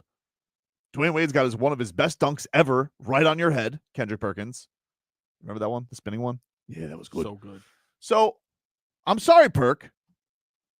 Damage is done, my friend. Too late. Damage is done, my friend. Can he come back and say, my list is fluid? Fluid. What do you got for damage? So, I know for a fact that I'm going to be the center of much laughter, ridicule, and whatever. You've been on a roll today. But before that happens, I would just like to say to old dum-dum there on the other side of the window, Is that me? your foot is black and blue. It's swollen like crazy. You put a tourniquet on it with that TV wrap you got. And then you have the audacity to put a copper fit on your leg and think it's helping. It's good enough for Jerry Rice. It's good enough for me. Jerry Rice's ankles is in black and blue. Not because he wears copper fit. It's been 2 hours. of Dude, this. elevate your leg. He says, if I elevate it, Yeah. I'm going to be like Bobrovsky. And I'm like, no, you're not. Like, stop. Meanwhile, part of the reason why he's not elevating it because he can't lift his leg that high. Put it on the little chair. Any type of height Sit will like help. this during break. Ottoman. Right. There's an ottoman here. I can put it on that. No, put it on the chair because the chair will move a little bit. But he thinks he's beating science. I'm beating science. Meanwhile, it's a week ago and his foot is still black and blue, which means no, you're not. It's a bad injury. But I'm beating science. Whenever you say black and blue, I think you're going to do some sort of poem, and I feel like you should. Oof. Maybe he'll listen. Oh my God. Like, you know what? Like a coach used to tell me, I can coach men, I can coach women, I can't coach stupid. You, my friend, are being ridiculous. Dade South puts it well when he says, you have to use science to beat science. No way. Oh way. It's not like Jalen Phillips is showing up. He's not using no ice, no hyperbaric chamber, he's just attacking his rehab the right way. I thought you'd be Marcos more is a highly a doctor. I thought you'd be more supportive of this toughness I'm exhibiting. You're not Leroy. experiencing toughness. Yeah, I haven't missed a day. Well, not because of this. I haven't missed a day of work. This is the only thing we told you to miss a day for. Yeah. And you wouldn't listen to us. Jennifer, your damage? Well, aside from Leroy being the center of all our laughs later, you are the center of why I'm still coughing. You guys didn't help me when I was joking. Wow. Are you still? Are you throwing? Because we didn't know the proper way to attack the problem. Damage is done. And by the time we came up with a solution, we put our heads together, we came up with a solution, you were okay. I could have. Tears were falling off my face. You weren't coughing anymore, though. And then we came to the conclusion, yeah, we could just have whacked her on the back. But you were done. You guys did not function underneath these very intense moments, okay? Be better, okay? I mean, jeez. Wow. Sometimes it gets. I would have helped you. Yeah, but You can't say anything because you know I would. no, I can't. You can't say What are anything. you gonna do for him? Sometimes you are I've extremely. taken care of both of them many times. Sometimes you are extremely unaware of the circumstances surrounding this show. All I ask is for a pat in the back or something. Wait, Acknowledgement that by I the was time- choking in the corner. Okay, What our made you first choke, by the way? I was drinking water and this dum-dum over here. want to put a swoosh on this boot. But can you really choke on water? And then, mind you, I spit out my water. It's all over the floor. They're laughing at me. I'm Gross. choking in the corner. Yeah, super gross. And these two dum-dums did nothing besides talk about the boot and the swoosh. No, Swoosh. we were talking about how do we attack this. No, you didn't. You ignored me did. and continued talking about his boot. Couldn't do the Heimlich. So that's what we were first thinking, using our Look, let me tell professional you, there's many experience. things that could have been HR related, and you guys still did it. Okay, this moment of life or death. All right. Damage is done. Froggy, what do you got? Now I feel bad. You should. Well, plenty of candidates for my damage is done. So I'm going to rattle off a couple that I'm sure you'll agree with. Anyone who wore ridiculous things to the Met Gala yesterday, you're not fashionable, you're stupid. I didn't even know that was happening yesterday. I do love Andre 3000, but he wore a piano on his back. Oh, he did. Oh, he did? Too much, I saw dude. that. I want to see that. Literally just a piano on his back. Question: do people that whatever you wear to the Met Gala, is that just supposed to be like a museum thing, or people, or this is something that people? It's can like wear that's in what the they do to street raise money, because- and it became like a huge thing. Because who would wear a piano? I like it. You like the piano on the back? I like it. I wonder Let how me much see. it weighs.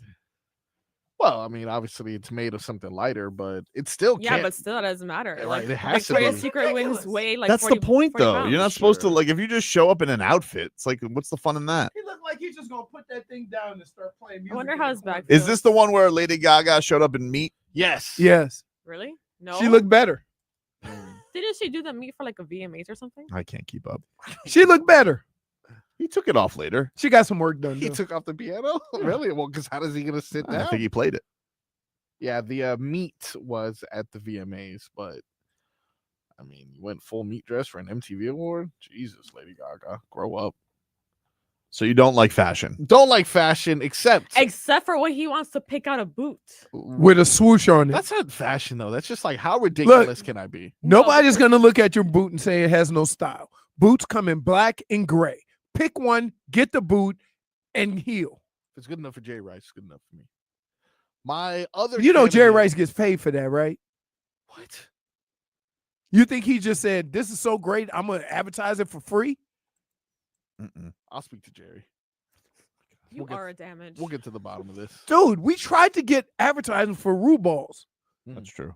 What are you talking about? Never asked back to a sales meeting. Hmm. We'll take a break. Sam Bennett is speaking to the media. He has addressed his thuggery. Back after this. Midday sports and silly sauce.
All right, welcome back, everybody. Tobin and Leroy back with you here. Hey, you guys want to go see Post Malone with Jelly Roll? Yes. At Hard Rock Stadium Can we on get some June tickets to that? 8th. I want tickets. I know, me too. Well, you guys could do this. You could text Rockstar to 20357. Whoa. Text Rockstar, Rockstar, Rockstar to 20357, and you guys can be entered to win. For more information, go to WQM.com. It's a text contest. Message and data rates apply. Do not text and drive. And it's a Live Nation show. So you can do that. Otherwise, I don't know what to tell you. Well, The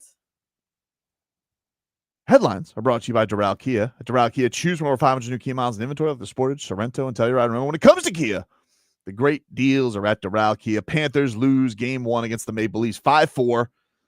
Toronto still furious. Sam Bennett hit on Anthony Stolarz, who left yesterday vomiting, went to the hospital. He's now out of the hospital, thankfully. Our boy Stoli, champion. Sam Bennett is speaking to the media. A lot of ire last night from the Panthers because the Panthers didn't let him speak to the media. I mean, Leroy, what a bastard. He spoke a mere 13 hours later. Right. I can't believe. By the way, it was said that that's a common practice when there's a controversial hit because they don't want anybody, when it goes to review, no self-incriminating. It's not an uncommon thing when there's Not to say anything anything that night. Right. Sam Bennett speaking to the media. This is from Katie Engelson, of course. Scripps Sports Panthers sideline sideline. Still sideline reporter, right? Yeah. Side ice. She does a great job. She's on the broadcast. Yes. Sam Bennett on his hit on Anthony Stolarz, quote, "I heard that he went to the hospital last night, and he's a good friend of mine. I reached out to him. He responded. Never want to see an injury like that. From my viewpoint, I'm just taking the puck to the net. I didn't even know that we made contact until after." Sam Bennett also said on his style of play, "I think just over the years, I've evolved the player I am. I play the game hard, and I think it needs to be played hard in the playoffs. That's what it takes to win, and that's where it comes from." Paul Maurice, more from Katie Engelson, quote, "Most of this, for me, is tempered by the fact that Stoli is one of our guys. We love that guy. If I had thought Sam had crossed the line or an edge, I probably would be more careful both with my words a little bit. I just didn't think that happened. But I was pretty sure it was going to be like this morning." So the outrage continues from everybody with this. Paul Maurice also said from our boy Jameson Olive from his Twitter account, quote, "I've seen every hit Sam Bennett has thrown since he was 12 years old this morning on TV." Mind you, everybody's talking NBA here in America. On Canadian television right now on First Take, they want him taken away in handcuffs. On Canadian First Take, TSN. Oh, look at this guy. Hey, Criminal. I'm seeing a trade proposal. For? Bleacher Report. Oh. Steph sent it to us. You ready? Yeah, I'm ready. Miami Heat get Ja Morant and Jay Huff. Memphis Grizzlies get Duncan Robinson, Kyle Anderson, Nikola Jovic, Jaime Jaquez, 2025 first, a 2029 first, top 4 protected, and a 2031 first. And I would say to Memphis, kick the sharpest. What? Wow. Whoa. Let's not take anything. Let's not say things so rash. Let me tell you why. No, don't say. Just be careful. Let me tell you why. A lot of first round. Please, right. There you go. That is a lot of picks. That is a long time to be giving up assets for a guy. You get picks every other year. Huh? You get picks every other year. You get picks every other year. You're all for it. You get picks every other year. You are all for it. You get picks every other year. Dude. You do. Dude. Yeah, you know, we picked a couple people. That's fine. Yeah, you pick a couple people. Oh, come on. You can't. You don't want to draft too good anyway. Otherwise, you can't pay everybody. True. You know. Call that the Chris Greer. Now, Jovic is the one that's gonna. Honestly, it's not even the picks. Jovic is the one that hurts. True. I love him. It's my guy. I love Jovic, dude. I'd throw in the fourth if they. But you get Ja. Okay, You do get Ja. Listen, young. do you guys understand, one, how many games he misses, and two, how much trouble he gets in? Other places. Yeah. A new vibe might be You good for think him. Astron is going to make that better? I don't think ass is his vice. Guns, yes. I don't. Zion, I worry about. Can I just Astron. tell you? I never got in trouble in Cleveland. Got in trouble in Miami. And where do you live now? Miami. Well, no, I live that- away from Miami. Close enough. You could see the fireworks from the stadium. Yeah, that sucked. That sucked. Louis says, I don't want Ja. No. Dude, if I'm giving up all those assets, I need somebody more dependable. Is that safe to say?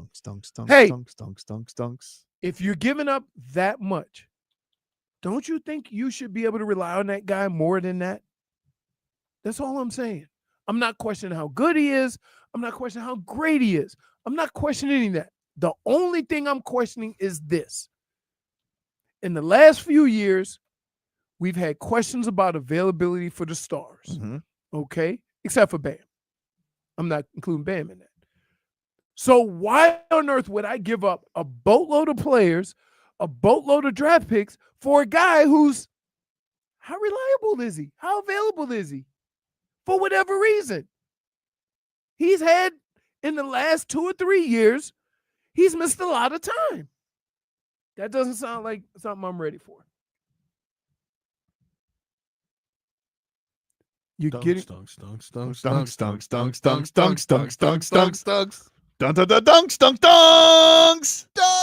It don't matter because 2 years ago you were saying that about Duncan. So What do you mean? dunks. Duncan, I think, is done with us. Yeah, Really? you know, we're kind of mean I- to him. yeah, He's I don't No, think- first of all, I don't think that he didn't First show. of all- He didn't talk to the media. after- listen. Let me tell you something. You can't treat somebody like crap Mhm. and then wonder why the relationship is going south. Agreed. I mean, come on. Spo put him in down 45. That was It's like, wrong. even before that, That was wrong. like, they don't call it the dunks 2 for 2 for nothing. That's the Pella 2 for 2. Now it's the He's Pella. passing the torch. Somebody got to have the 2 for 2. He's passing the torch. Man. Poor Bennett, man. I can't believe they're treating him like this. Come on, it was a mistake. It's a mistake, baby. Even Stolarz responded. Now, had Stolarz Did not you- responded, ooh.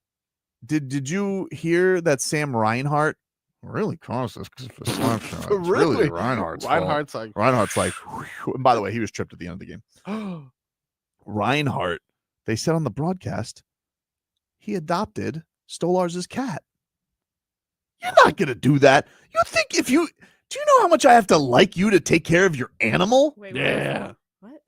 They said on the broadcast that Sam, I think, who was it? Who's their broadcaster? I always forget her name. She does a good job. But the one who does it for ESPN, she said, Oh, I can picture her face. But I can't. Stolarz, his cat was fostered by Reinhardt when he went to Toronto. Emily Kaplan. Emmy Kaplan, there it is. She does a great job. She said he took care of his cat. Mm. You think you're going to try and take out somebody? What if I want to get rid of this cat? Yeah, like I said, I'm not going to give CTE to somebody who I want to give their cat back to. Can I just tell you? Is he gonna give the cat back? When they're on the ice, nobody, and I say this with all respect, nobody ain't thinking about that damn cat. He's a cat papa. Gotta watch out. Cat daddy. Paul Maurice is a killer. He ordered the code red. Did you order the code? You want the truth? You can't handle the truth. That's an old movie too. Crazy, man. So no Ja. No. What if it was 2 first-round picks? No. No first-round picks? If I'm giving up Jovic, right, that's a first-round pick. Jovic and a 20 for this year. I would really not. What does the draft look like this year? It's a draft, dude. Just answer the No, question. if You it's got to a- give up a first-round pick. Cooper Flag and friends. No, not Cooper Flag. You got to give up. Let's make it. 20 was where they picked Precious Achua. but Tyrese Maxey went the next pick. Like, I don't know who's going to get picked at 20. I'm saying you got to give away. I Jovic, want this Jaime year. Jaquez, I'll give. and the 20. Can I give him next year's and keep this one? You could, but next year's, like you'd probably have to put protections on it. That's always annoying. You know where your pick is this year. It's 20. Give it up. I'd rather do it next year. Why? Because I want this team can get extremely younger, a lot younger, and. But to your end, if you're worried about Ja's health, who knows? I mean, I don't know if they would want an unprotected pick or they want a protected pick. But if it goes, and let's say Ja did get hurt, and then your pick could be, good next year. 20th pick. It's an okay pick. So I would put in a condition if Ja plays 65 games. You can't. It's not the NFL. They don't do that, dude. Okay, then they don't do that's that. why I'm like, not. What are you going to limit? I give up a draft pick next year. No, I was going to say if he plays 65 games, qualifies for all the postseason awards, then you get this year's pick. If not, it goes to next year. I don't think they do that. Okay. It's either usually lottery protected, top 5 protected, top 10 protected.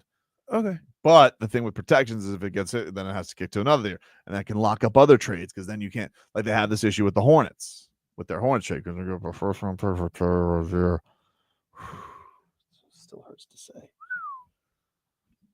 By the way, did you guys see that Zion? You see that Giannis news? Oh, what? Tell you about it when we come back. Oh, damn it.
Welcome back, everybody. Tobin and Leroy here with you. 560 WQAM. Didn't mean to make it look all dramatic there on the YouTube and Twitch feed, but you guys can check us out there.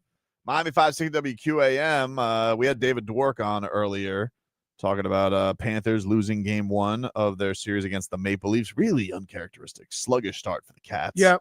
Speaking of uncharacteristic, although it's kind of been the characteristic this year, another tough one for Sandy yesterday. Really strange. This guy is just getting pelted this year. Shohei Ohtani. I mean, Jesus. Say it was the hardest hit ball from him this year. Yeah. In that 99, out at 110. Can I say I think that Shohei guy is going to be good. Do you think so? He likes that park. I mean, I'll tell you one thing. He likes him some Lone Depot. He went deep yesterday, as did Freddie Freeman. The Marlins lose 7-4. Made a little valiant effort at the end. They had a tying run at the plate. Is amazing to me that ballpark's hard to hit home runs in. Mm-hmm. And not for Shohei. Yeah. Not for Ohtani. Sandman drops to 2-4 on the season. He goes 5 innings yesterday, but his ERA goes up yet again to 8.42. He I don't know, man. And Tommy Hunt was saying this on the broadcast yesterday and agreed, like, there was at bats, he just looked filthy. Like, he was just nasty strikeouts. But obviously, like, you're talking about the best of the best there with that lineup. That lineup is sick. See, that's not fair, though. Didn't we just play the Dodgers? We did just play. Well, that's how it works sometimes, man. We do need some slump busters, though. We've had a bit of a gauntlet we've been going through lately. I mean, I'm going to say this. The Dodgers are tough. Can a slump buster call somebody else a slump buster? Well, the Marlins were off to a decent start. It's just been hard times, baby. This is a tough but, run. But it's kind of like a Sun Belt team having to take on 3 SECs in a row. Yeah, give us a break. Come on, a little break. Oh, we got the White Sox coming up. That's more our speed. Yeah. I mean, even Vanderbilt beat Alabama. That was true. we got a South Side, North Side coming up after this. Got White Sox and Cubbies. Oh, and by the way, is that bad as Yankees and Mets? I'm not the right person to ask about that. I don't think so. I don't think so. I don't think. But the White Sox have been really bad. Really bad. They haven't won since Isaac Ian, right? I don't believe so. I don't believe so. Rays, by the way, if you guys want to go to Marlins and Rays for Barbie night. Oh. Got a Barbie jersey giveaway. Ooh, Barbie jersey? Why you gotta look at me like that? Oh, you didn't have Barbies. Like, all of your Barbies had their hair painted black. If they just said Ken, I would have looked at all the dudes. What do you want me to say? It's Barbie, you're the only female on the show. J-Fig definitely painted a black streak in the Barbie's hair. Oh yeah. Ooh. No, she didn't do Barbie. I always wanted that. Mm-hmm. Did you do Barbie as a kid? Mainly when my cousins would come over. Mm-hmm. Oh, because the ones who were too peppy.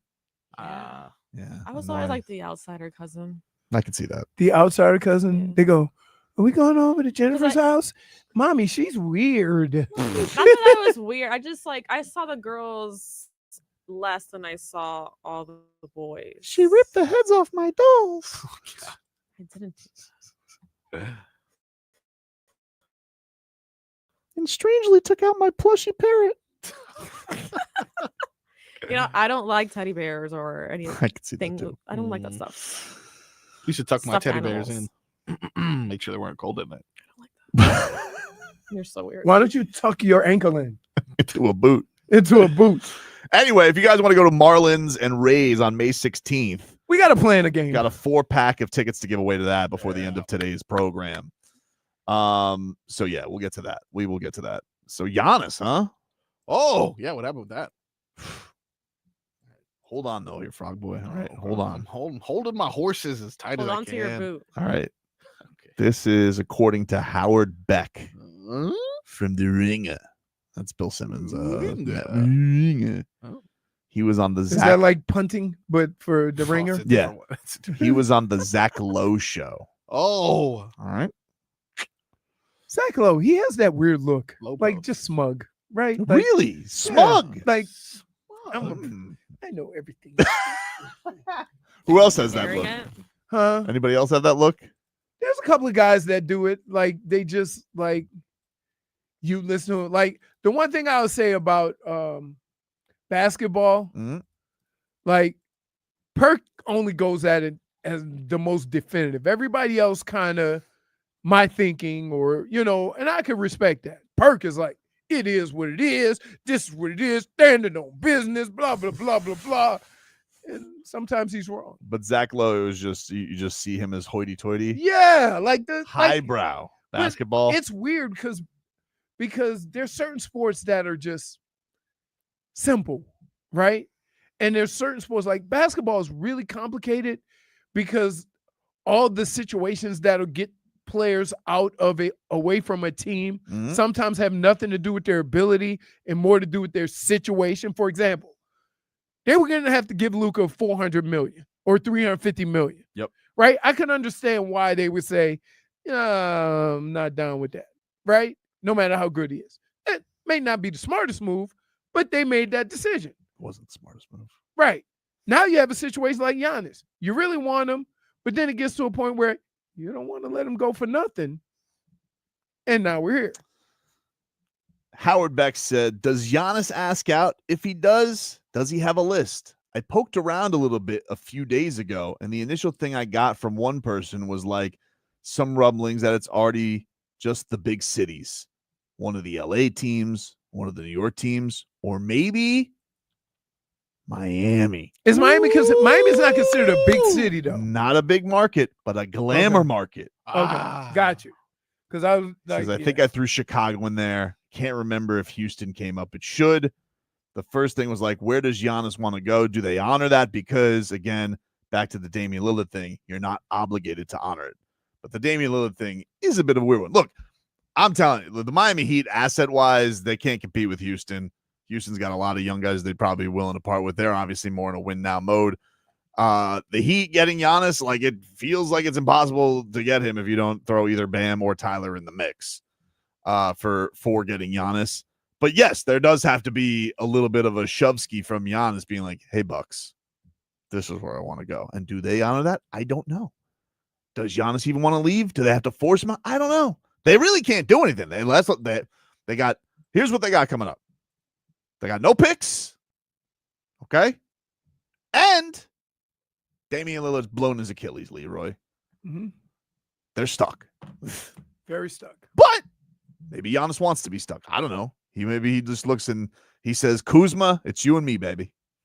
The team now with anybody who wants to get one of these stars, the team that I would be most afraid of is Houston. Because they have a lot of young talent. They got picks. And they got picks. And what they have to offer looks more desirable. Agreed. Than any of the other teams. It would have to be Giannis being like, I don't want to live in Texas, dude. Because they're and it's one of these teams that haven't invested a lot of picks and assets into getting that premier player. So they have all that. When you look at all the other teams, you look at Milwaukee, you look at the Lakers, you look at the Heat, they've already invested a lot of assets into getting picks and bringing players in. Schmieden says OKC's the scariest team because they have a billion picks. True. I think it's just imagine like nobody wants to force their way to OKC, right? Like that's one of those things. When he said big city, it's like, do they honor that? That's the other thing. OKC's not small. It's not, but it's like Milwaukee's. I think what people are looking at with this with Giannis, and Giannis has kind of said, like, remember, like he made the jokey jokes about all the Euros going to the big cities. Does Mrs. Giannis want? She's gonna be like, we're forcing our way out, and you want to go to Oklahoma City? Houston, I know they're a great team. Houston's very big, but if he's like, but baby, I want the rings. Houston is big. Yeah, Houston's big. And wait. What? Give me that Giannis again, baby. I want the rings. Too much? No, because why does he sound like Jovic? They don't sound like that. Yes, he do. Oh, whoa. They do. No, they don't all sound alike. You heard him scolding his father? -1. He's from Greece. Dude, my Giannis is not that far off. Dude. I'll take my -1. But it's not that far off. -1. I'll keep it to Jovic, though. Says you. Listen, you're uncomfortable. You can't I'll keep it to the You table. can't assess your accent of another country. I do it all the time. I just asked Bud the exact same question, but I'm curious for you. Do you view this season as a failure? Okay, because I'm not that up. you asked me the same question last year, Eddie. You asked me the But same you know what? I'll stick to question last year. intangibles. I'll stick to intangible accents. Now repeat what he said. It's not even that. What? Okay. You didn't sound like him. Go. Do you get the promotion See? every year? Do you get the, The promotion every year? Yeah. There you go. Listen. I think you're trying to get back because of the whole tree thing. Both of y'all stop. You get a boot You should and have you heard stop what he told me during using the break. same voice for 27 nations.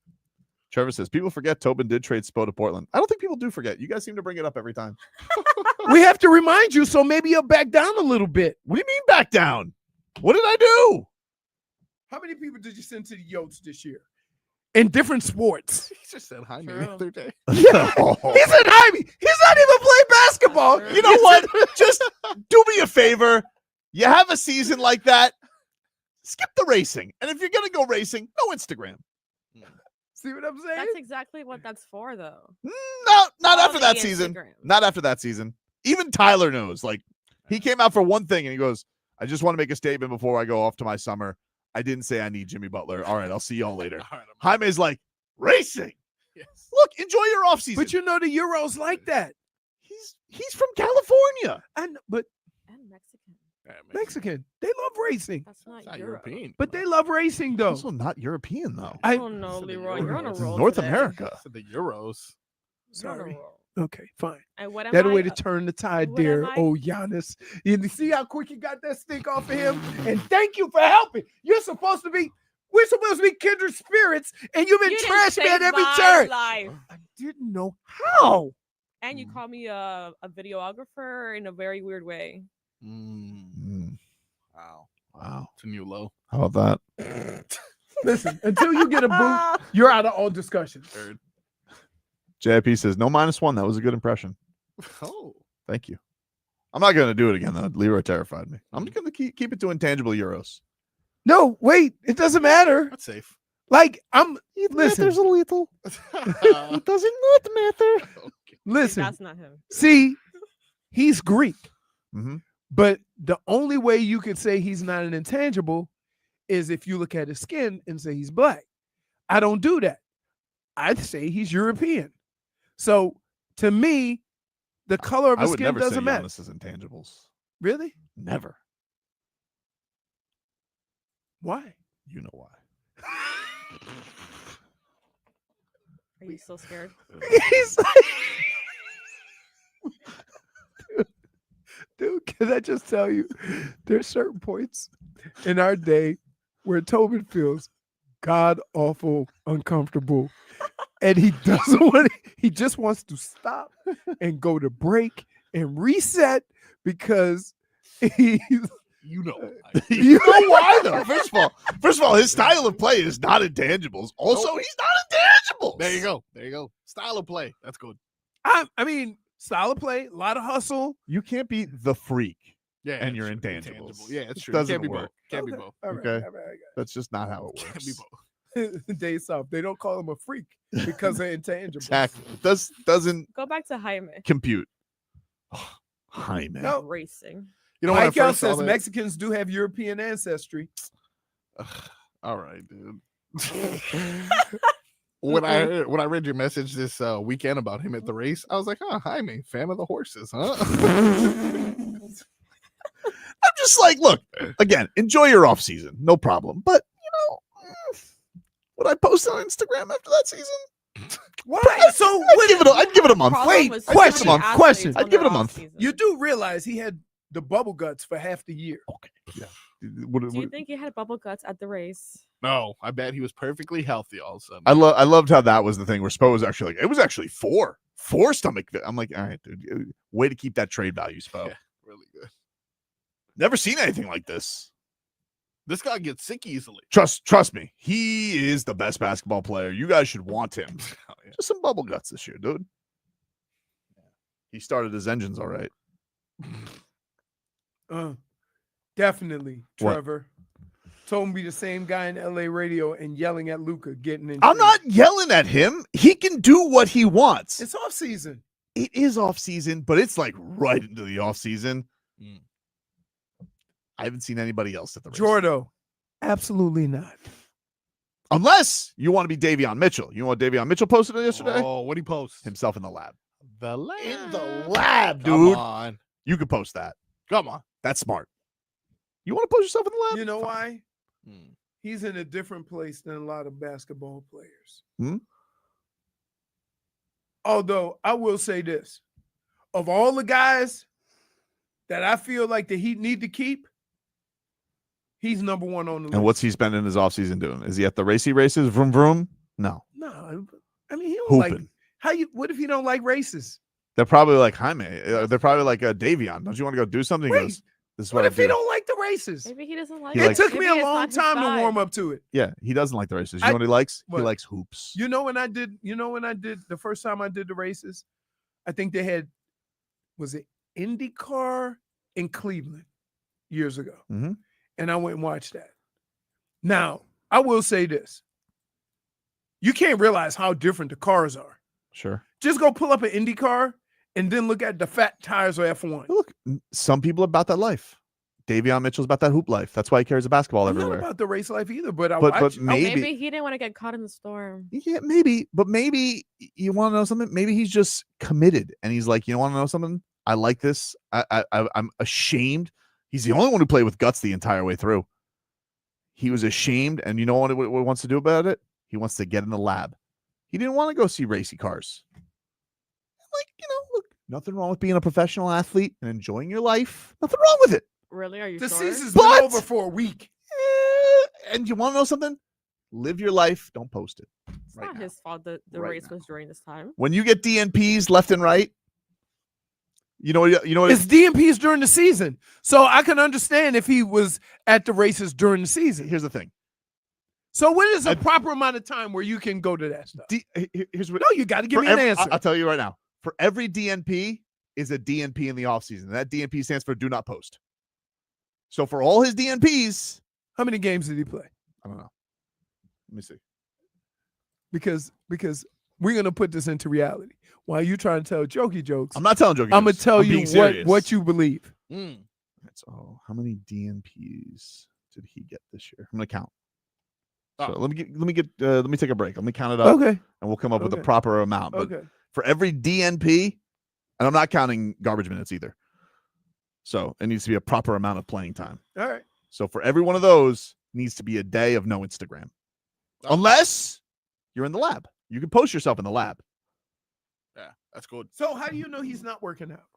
Post it. Then post it. Oh, so you want him to post that? For every racing, And for every racetrack, Can I ask you a question? I need some threes. Yep. Him posting himself in the gym does what?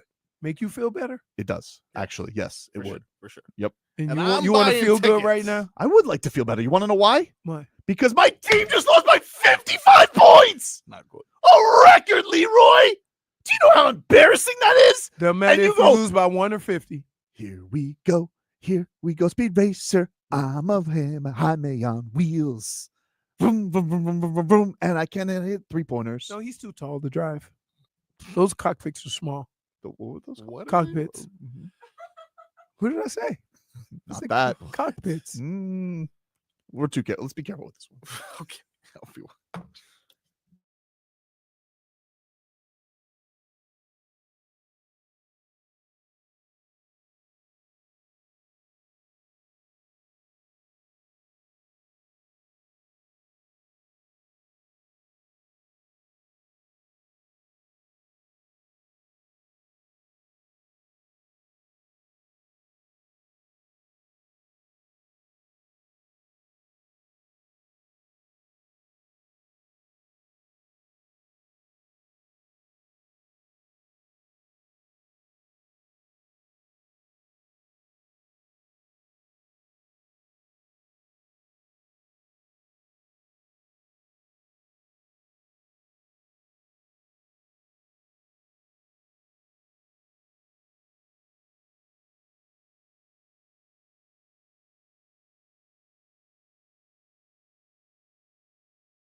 All right, welcome back, everybody. Tobin and Leroy here with you, 560 WQAM. Take you guys up until 2 here on the program. Florida Panthers, they lose last night. They're back at it tomorrow. All of Toronto wants Sam Bennett in jail. He's denied any wrongdoing today. He's a good boy. Well, he does good work. He has a reputation. He's a bit of a hockey Tasmanian devil. Bit of a reputation. A bit of a reputation, but he's a good boy. I mean, he does good work. Benny's buddies cannot deny that. And it's very unbecoming of you, Toronto, to go after the defenseless puppies. But what can I expect from you? Yeah, ridiculous. You ready to get in the mixed bag here, Froggius? I'm ready to mix it on up, dude.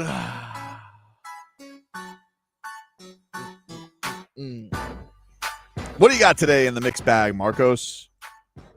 Well, sir, it was indeed a rough outing yesterday, but there are a couple other things that happen across the sports world, my friend. As you mentioned, the NBA playoffs continued yesterday. Continued this weekend too. We saw Jimmy Butler advance. But not sure if you saw yesterday's overtime matchup between the Celtics and the Knicks. Mm-hmm. Leroy. Sorry, I'm trying to get this audio. It's not loading for me. We know. We're not abusing you. We're not abusing you. Stop saying that. Wait, what did he say? What were you playing when I left? What were we playing? What were you playing? I was just editing a clip for social media, baby. No problem. Social media. Okay. I love the way I am the center of all your social media. We are equal No, opportunists. you're on not. the jokes. That is a lie. It's totally fair. That dude. is a lie. So what'd you do? I didn't do anything. I'm like Sam Bennett. What did I What do? were you clipping? What did I do? Nothing. Oh no, because then he looks up, gives the look. No, you stopped cold in your tracks. Yeah, You because left you already. You're like, why'd you turn the volume all the way up so I can It hear just it? isn't. It's the regular volume. No. He did that to me. You too. know what you did. I just so happened to be cutting the audio over of him messing up Jaden Daniels. He was like, "Oh, we're just gonna do this all day." Yeah, evidently. It's gonna be we got podcasts to put up. She's complaining that I didn't save her. He's playing bits, and you're over here smirking playing bits. I have no chance today. It's only I'm not Tuesday. playing bits. I'm recutting the show. I got to put it up on the podcast, You babe. brought this upon yourself. I did. You did. Wow. So you got that stuff ready? Yeah, but instead of making us sad with hearing about two teams that we hate in a series, let's laugh for a little bit since we have to take a break soon. Greg Popovich took reins yesterday in an epic fashion. Not sure if you guys saw this, but he pulled out all the stops. Says, "I'm no longer a coach. I'm El Jefe." Wow. This is Senior Popovich with his El Jefe shirt. I like that. I like it. You guys think this is gonna be a new merch seller? You know, El Jefe shirts are gonna be flying off the racks in San Antonio. That's good merch. I mean, if they like cash. I just think that dude earned the right to do whatever he wants. For sure. He's been a staple of the NBA for a very long time. And he's one of the few people in the world where his old ornery antics have been laughed at and smiled upon, when there's been others who everybody just said, enough. I'm just glad he's not Who was the coach for Jacksonville before he went to New York? Coughlin? Yeah. Wow. Then he went back to Jackson. Same vibe, right? And Jalen Ramsey. Curmudgeon. Oh, yeah. Oh, yeah. At least he's not dating a 24-year-old nightmare. Not that we're with that. Not that we're Dude, it's not a nightmare for him. I don't know. He's hiring a PR person, so I'm not He's in sure. a daydream right now. Another thing that happened in the basketball world yesterday, Aaron Gordon, another game winner, like I mentioned earlier on in the show. The Nuggets take game one. Anyone nervous there, or was that just a lucky game one thing? It was a bad here. It was the first time that I've ever seen a team foul up 3. Right? With 12 seconds left, they fouled up 3, take them to the free throw line, and they lose. So it was a weird thing because they did something that everybody says, you should foul him, don't give him a shot at the 3. And they lost. So it's the first time I ever saw that. Aaron Gordon on his game winner following yesterday's open man is the right play. The right play is open man. Russ makes the right play a lot of times. So I saw the paint was clogged, so I thought that was going to be the best look that we were going to get. I just saw the odds come out for Ben Simmons' team next season. Okay. For the Clippers? Strange. You got the Heat at plus 800 and the Guangdong Tigers at plus 900. Okay. No. Okay. No. Are you laughing at the name or the fact that it's not even in the NBA? Guangdong Tigers, hilarious. I'm really hoping the Tigers pick them up. I don't want them. Is that unbelievable? That guy got a max extension too. Paul Maurice says yesterday there were far more egregious collisions in that game, but we won't be talking about those. He's going to bat for his guy. Look, there was a bit of a cheap shot on Barkov in the back yesterday. Yep. I mean, I didn't hear that mentioned at all. Well, okay. Of course not. Maple Leaf. Crazy. And now they get to play the revenge card the entire time. Yeah. Which is not the same as the Panthers pulling it with Barkov. Not the same. And I know Dwork said that they have a solid young goalkeeper, but you can't lose your starting goalkeeper, especially solid young goalkeeper. He came in there. He was a sieve. If he was solid, they wouldn't have had Stolarz come in. True. Also, 3 goals in the third period, I think. Niko Mikkola, a little too rough, dude. You should have just kept it even. Would you call him a polar bear? Polar bear on skates. He is a polar bear on skates. You can't control Niko Mikkola. Yeah. Oh, God. Just pawing salmon into his head. By the way, I don't want to get into this for another month and a half, but I had a conversation with my wife yesterday. 100 men versus a polar bear? That's easy, dude. We're totally taking that polar bear, right? They don't even have thumbs. The thing about the gorillas, they have thumbs. Yeah, but they have claws. What, are you? Claws. Listen. Badass. Because you think you could beat every creature. Oh, but come on, polar bear? We make them into carpet. Do you understand how big a polar bear is? And they're very big. Very tall. Tall for sure. But they don't have, aggressive. Gorillas have thumbs, 4 thumbs. Who's stronger, a polar bear or a gorilla? I think the one that gets more. I would say polar bear. What? I would take a polar bear in a fight. Between a gorilla and a polar bear? Teeth, claws, bigger. Yeah. I'm taking a polar bear. Thumbs, though, guys. Thumbs are really, I'd say polar bear really too. good. Everybody says polar bear. Way. But this is crazy. Like that grizzly, no. It's gonna swipe it one time, and the gorilla. That gorilla, you know what that gorilla's saying? Get away from me, polar bear. You eat fish. Yeah, and what is? I mean, a gorilla eats plants. Bamboo. He's a plant eater. Yeah, bamboo. A Bananas. herbivore. Vegetarian for sure. Has to be. Polar bears are very aggressive. I completely understand that, but we have like polar bear rugs. Gorillas primarily eat plants, making them herbivores. Their diets are leaves, stems, bark, fruits, and seeds. Look at that. I don't know. I'll take 100 men over. One punch from a gorilla could collapse a polar bear. No shot. First of all, gorillas can't punch. Pull it up. Who would win? They can't punch. Google will tell you. Gorillas can't punch. Gorillas can totally punch. What? They can lift like.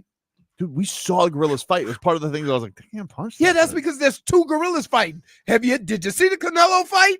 You think the gorillas say those Cubans can't do nothing? Hey. I could easily look at those 2 fight. That Canelo fight. Boring. Terrible. Smeathan, I've had about enough of you for the day. Enough. Leroy's dumbass thought gorillas were out there eating T-bone steaks. You can come look, but listen. I said, who would win between a polar bear versus gorilla? AI overview. In a fight, a polar bear would likely win against a gorilla due to its larger size, strength, and potentially more lethal weaponry. Wow, significantly While stronger. gorillas are known for their power and bite force, polar bears possess greater overall strength, size, defensive that make them more likely the victor. Wow, It's a 8 to predator. 10 feet. And the other thing, dude, it's a predator. That is a predator. It's a predator. A gorilla's not. They also lack fear. Who lacks fear? Oh, the polar bear. The polar bear. Okay. But 100 Really? men, though? You're still taking the polar bear? 100%. I'm more questionable because he has teeth. Who? And the claws. Teeth and claws. So yeah. wait, soon as the first 3 come at him, or the first 20, He's gonna disembowel somebody. and he does that one sweep. Yeah, he's gonna right? kill more people for sure. He does. He'll basically do that thing that what's his name does in Avengers. There's only one when man. he shoots the thing around and kills everybody. Yeah, there's only one Iron man. Man. Right? Yeah. He says I can Just only swipe do it away once. everybody. You swipe everybody. And then I'm gonna say, once you, dude, I don't think you understand how the human works. Right? Because you see that. Once you see somebody get their arms and guts ripped out, you're not going in there, then 100 becomes 12. They are a significant threat to humans. Yeah. They'll stalk a human. According to you guys, all they need is a walking boot. They'll be Wait. They fine. do not fear humans. Mike They L. trust them without It's called hesitation. strategy. Like you can't have strategy against You an guys need to animal. stop. You give a Coca-Cola. You to that can't polar game bear, plan. he's There's done. no game plan against an animal. Take a break. Back after this.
Boy here with you, 560 WQAM.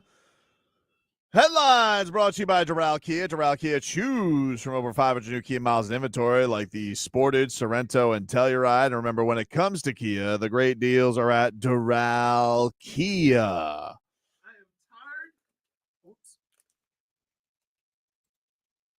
I wasn't going to say anything. What are you tired of? Some expensive ass snacks. Fumble. Yeah. Hey, can you give us a weather update from the Demesman and Dover Law Firm? YourAccidentAttorneys.com. Free consultations 24/7. Call them at 866-954-MORE. Leroy trapped me in the studio. He didn't let me not! get out. Stop that! I was trapped, and they put a bunch of chairs so I couldn't move. No, because you said you were going to show me some on your phone, and you did. Hmm. It's partly cloudy out this way. Winds are coming out of the east, southeast. Look like about 10 to 15 miles an hour. Look at this. Expect a polar you bear? could get a passing shower here this evening. Does look like we have the potential for rain. It's getting that time of year. And it's about 84, 85 degrees. Hey. They Wait. become polar bear experts Notice? over the break. No. Let me tell you. Polar bears, vicious. Vicious animals. Notice who's in that cage. Intangible. They say if it's a black bear, if it's a black, fight back. If it's a brown, hide down or something like that. Brown bear, what is it? And then if it's white, good night. because Yeah. that I part remember is when we insane. were Black- doing black bear bear? research. That's exactly what happened. Dude, Yeah. can I just say this? You read. Look at that. No. You got, you know what? But 100 I guys. don't know though. why white folks always Stop have thinking you can go up always against an have an animal. explanation of how they can interact with animals. I do not understand that. Because guess what? You know how black folks think? How? Don't start none, won't be none. We ain't even getting in the area to give that animal a chance. Why is he in the cage? What is he doing? He's like, And if you see, he's trying to find a way to get in. Look. Look. And, Ooh. and you know that. Yeah, ooh, it's right. I didn't even watch this with sound on, but you know the guy's got like a real calm British accent. No, he Like, doesn't. yeah. We're No, going he to- doesn't. He looks terrified. We're going to No, let he's him. British. He looks terrified. in his environment. Yeah, you know why it's British? Because it says BBC in the corner. Yeah, that's right. Oh, I didn't Okay. see that. But it's always. Is that a boat? No, It's like a. It's like a steel trap. that they No! built. it's an ice The boat. other thing. The other go back. Man. No, go not that far. You think that's going to be the new viral sensation? Everyone's going to question whether or not a polar bear can do it. No. No, because we know they can't. Look, Really? Is it 100? My favorite man? thing is I love the way people think that y'all could be animals. Also, you Animals gotta have think a of the different mentality. conditions of where you're going to be battling this animal. Look, you think tightening those screws gonna help? I mean, it can't hurt. Look at that. He's bigger than Wow, the he cage. is huge. We're just gonna let him do So what he wait, does. watch when he gets to the end. There's a boat. Where is he? He's in the Arctic, dude. That's another thing. That is Look, true. see the boat in the He's in the background? Bahamas. Cold. See the boat in the background? Yeah. That's what I was asking. He's preparing for global warming. Hey, ooh, look. What's that? He's got a little vent. Oh, get out of here. Okay, but you're I'm telling you, that's Niko Mikkola. no thumbs. Look, though. he's looking in there thinking, What are the thumbs going to do, Marcos? you know, this is like me trying to get my batteries from You my, take it back now, right, Hey. Marcos? Like you take it back after seeing how large they are. Hey, God, they're Tom, Look so at those big. teeth. you know what that Look at You know those what that- teeth. Oh my you know what that God. looks like? That looks like me trying to get a pack of batteries out of the bubble wrap. Jeez. Are you in the vending machine? No. Because if the vending machine, if it holds my, Is I'm he- just gonna he's ram. pushing it over now. What's You going have on? done If he that. wants to, This bear is. if he wants to. this bear is- Y'all want to fight that? Marcos, Incredible. would you go in Hello? that cage? No, I would not. Hey, These two would. No. we're giving you a chance to win a pair of tickets to see Post Malone with Jelly Roll at Yeah, Hard you Rock would. Stadium on Don't June lie. 8th. No, I wouldn't. If you guys want to enter, text the word Rockstar to 20357. That's Rockstar, Rockville, Rockstar.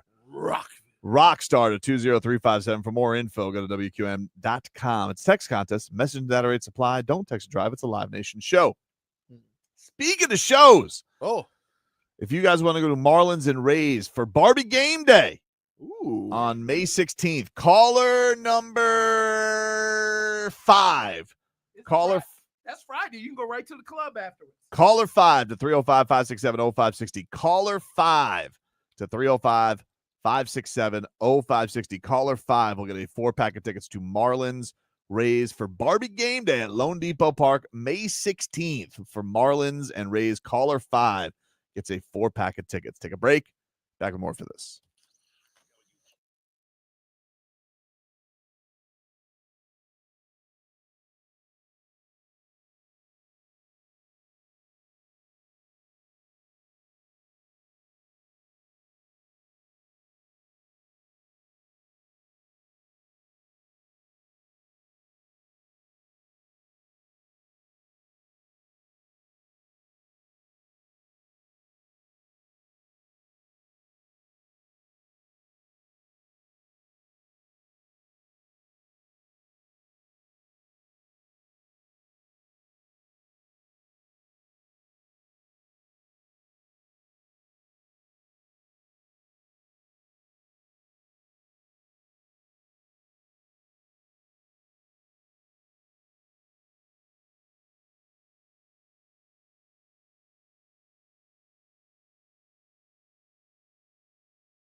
Welcome back, everybody. Tobin and Leroy here with you. 560 WQAM. Want to let you guys know WQAM's Whiskey Stars and Cigars presented by Edmore Sawgrass Auto Mall back this Friday at Tabacon and Plantation Walk beginning at 6 p.m. You guys can talk sports unfiltered with the WQAM staff. Enjoy a whiskey and a cigar from Drew Estate. No registration is needed. Just stop on by Whiskey Stars and Cigars at Tabacon at Plantation Walk.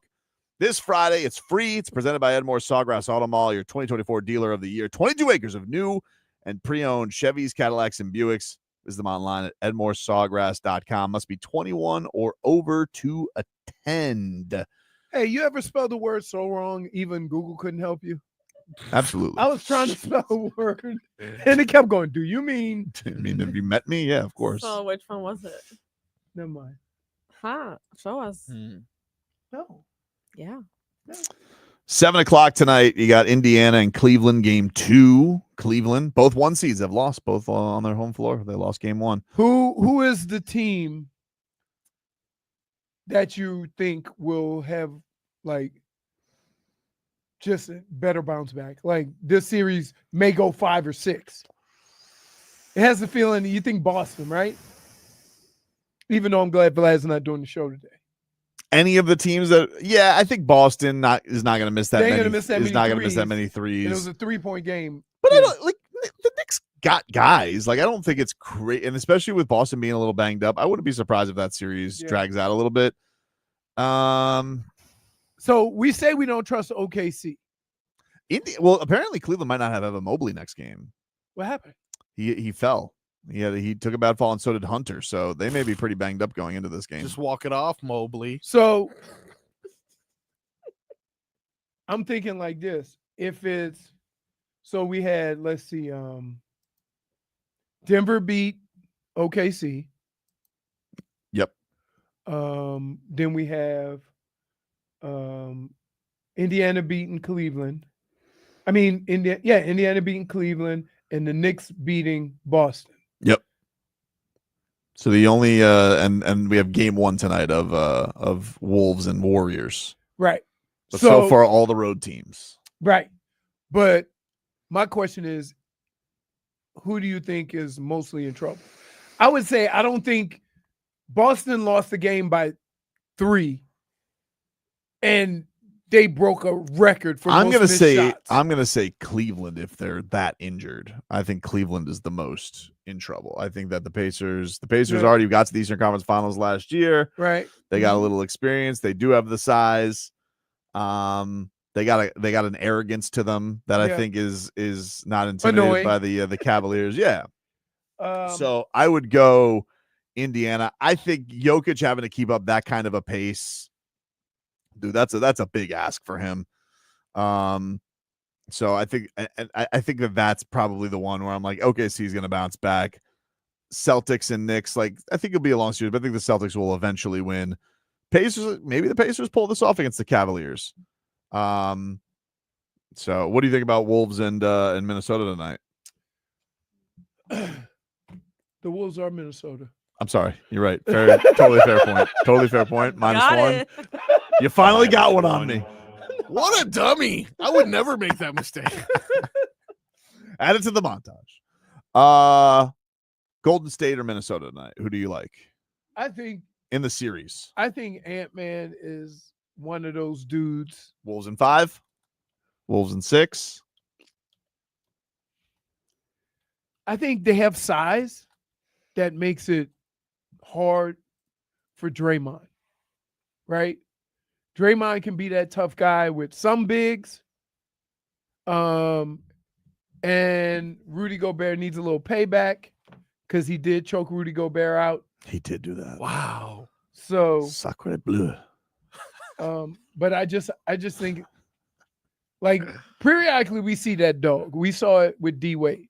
Just that dog. D-Wade didn't go about it the way Ant-Man does, but the same type of dog in him. Mm-hmm. And he can shoot. You know, he made the most threes in the league this year. Yeah, I know. It's crazy. Mm-hmm. Right? So just imagine D-Wade making the most threes in the league. Yeah. That's frightening. Very impressive.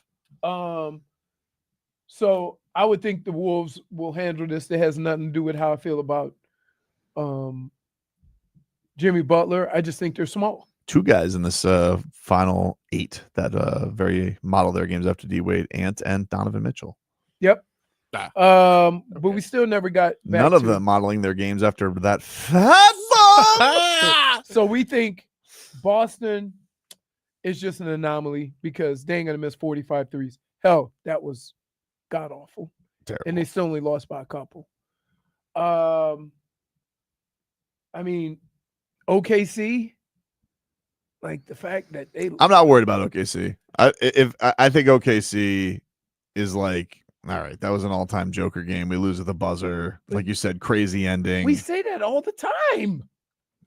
An all-time Joker game? 40, 20, and 6. How many times we say this all the time about this dude? It's a lot to ask of him. 40-point triple doubles. He even had time to yell. He's very engaged. Right.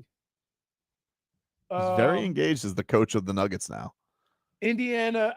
So right now we're looking at saying Cleveland. Because of the injuries. That's the biggest thing for me. Okay. Evan Mobley being hurt. But here's what I thought about Cleveland. I thought after the Cleveland game, the same thing I thought after the Boston game. They ain't going to miss that many threes again. They were terrible from 3, and the game was still close. Yeah, and the Pacers I think were like 52%. Right. So I mean, like that's honestly, that's how the playoffs works. But Usually it's the first 4 games are usually a swing of 3-point shots, and then it usually tightens up in those back right, ends but if that's it what gets I'm to that. saying. That Cleveland's never going to shoot that bad. Indiana is not going to shoot that well. Not for a whole series. 52% for a whole series. They're a great offensive team though. Like they got guys who can Yeah, shoot. but they don't shoot 52%. So if you make it 40%, which is still high, Mhm. you make it 40%. Dude, that's 10%. That's like 3 threes. Think about that. So 3 threes, 9 points. Now what? So like I'm looking at Cleveland and Yeah, but they're not like solely reliant on the 3. Like the thing with Boston is but like they were terrible. who? Cleveland? Yes. Yeah, I understand. I mean, they'll get a better game from Strus or one of their intangibles. Like that's gonna happen. Don't tell the Heat that. They don't rely on it because it was. I mean, they beat the Heat every way. Like they beat the Heat one game with like 70 points in the paint. Yeah. All right. They literally killed the Heat every which way. Mhm. Like it was. So I'm looking at. I want to see game 2, but I'm not worried about Cleveland. I'm not worried about Boston. Because so you're worried about they played out of character. So you're worried about OKC. That's the team you actually think is in most trouble. As of right now, yes, because like there was a point in that game where they couldn't get anything, and the only guy that was keeping them in it was Joker, and they couldn't stop him. He's very good, right? So, but best defensive team in the league. Like I figure, like if anybody's going to find a way to slow up that system, it's going to be them. First of all, I'm gonna say this: who's the coach at OKC? Daigneault, Mark Daigneault. Mark, let me tell you something, brother. Love what y'all have done during the season. Love how everything is. But if you think you're going to put Chet Holmgren in front of Joker, okay, that's bad coaching right there. What do you want him to do? Dude, Jokic swallowed him up like he was nothing. Well, speaking of teams that lost game 1 that might be in trouble, we'll talk about the Cats a little bit. David Dwork from the Hockey News and host of The Hockey Show, our resident Panthers insider. We call him the Hockey Hornet. He buzzes by us next. Here we go, Speed Racer. I'm of him, Jaime on wheels. Jaden, damn you, Jaden, you're barking down the wrong tree. So late you have to pick up me. You're laughing in my face.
let's go to the Toyota of Hollywood guest line. Shop over 2,000 Toyotas on sale at one location at Toyota of Hollywood on 441 between Hollywood and Sheridan. From the Hockey News and the Hockey Show on Metalog Media with Roy Bellamy is our guy, David Dwork, joining us here after the Panthers drop game 1 of their second round series against the Toronto Maple Leafs. David, how are you? I'm doing well. And let me just put out there, if I'm ever choking or in a choking situation, I give you all the green light to do whatever you need to do to save me. And I will deal with any HR situations after the fact, but please save me first. All right, we'll get to the controversy that is with this game, because obviously all of Canada wants Sam Bennett put in prison. But let's start off with the game, and that was, man, just a very uncharacteristic, sluggish, slow, sloppy start from the Panthers. What the hell was that yesterday, man? That wasn't the Panthers. They've earned their spot on top of the mountain playing a certain style, and it's kind of become their bread and butter to see them come out of their game a little bit, to see Toronto stretch the ice a bit more, to see Toronto get high-end chances. It was a little surprising, but look, that happens. If it happens again in game 2 and Florida starts to become a trend, then that's concerning. The thing about this Panthers team under Paul Maurice is he's always got them the ability to snap back into place, whether it's to focus on one or two particular things. You think back to like last year's playoffs, particularly in the final, when Edmonton seemed to figure something out and Florida was scrambling for 3 games, but they take a step back, they figure things out, and that was on the grandest of scales. So, we'll see if they can come back and get back to their game the way they did for the most part there in the third period when game 2 rolls around. But it was a little concerning for sure.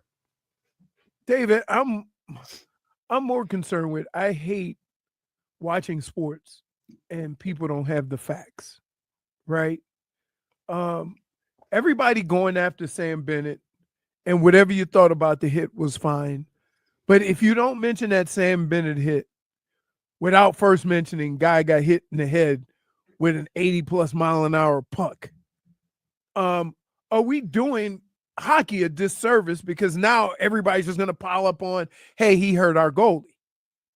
Yeah, I think if you're in our situation, like if you're not some dude on Twitter, you got to mention that in the conversation, of course. I mean, we're talking about a serious injury to a guy's head.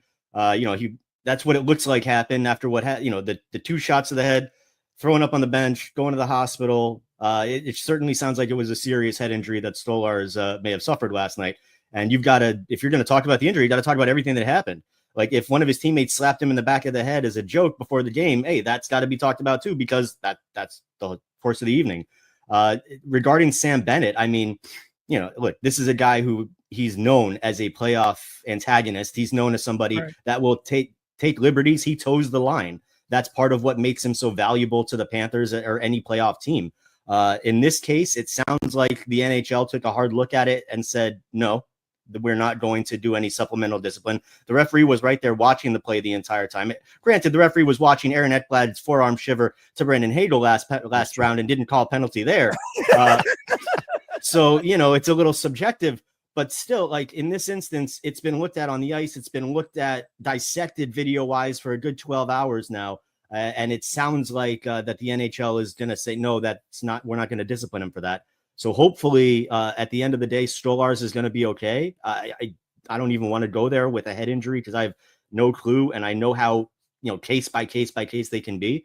But hopefully he's okay. And, just getting back into game 2, that should be another reason that it should be fun, because I would imagine Toronto will look to settle things on the ice. Well, I was going to ask you that because, you have a special place in your heart for goalies, and Stolarz was obviously here. We got love for him. So, like, when you watched the play, did you just think it was incidental? Did you think he was trying to get in the head a little bit? Like, what did you just make? Forget about whether it hurt him or not. Like, what did you just make of what happened there with him and with Bennett hitting on Stolarz?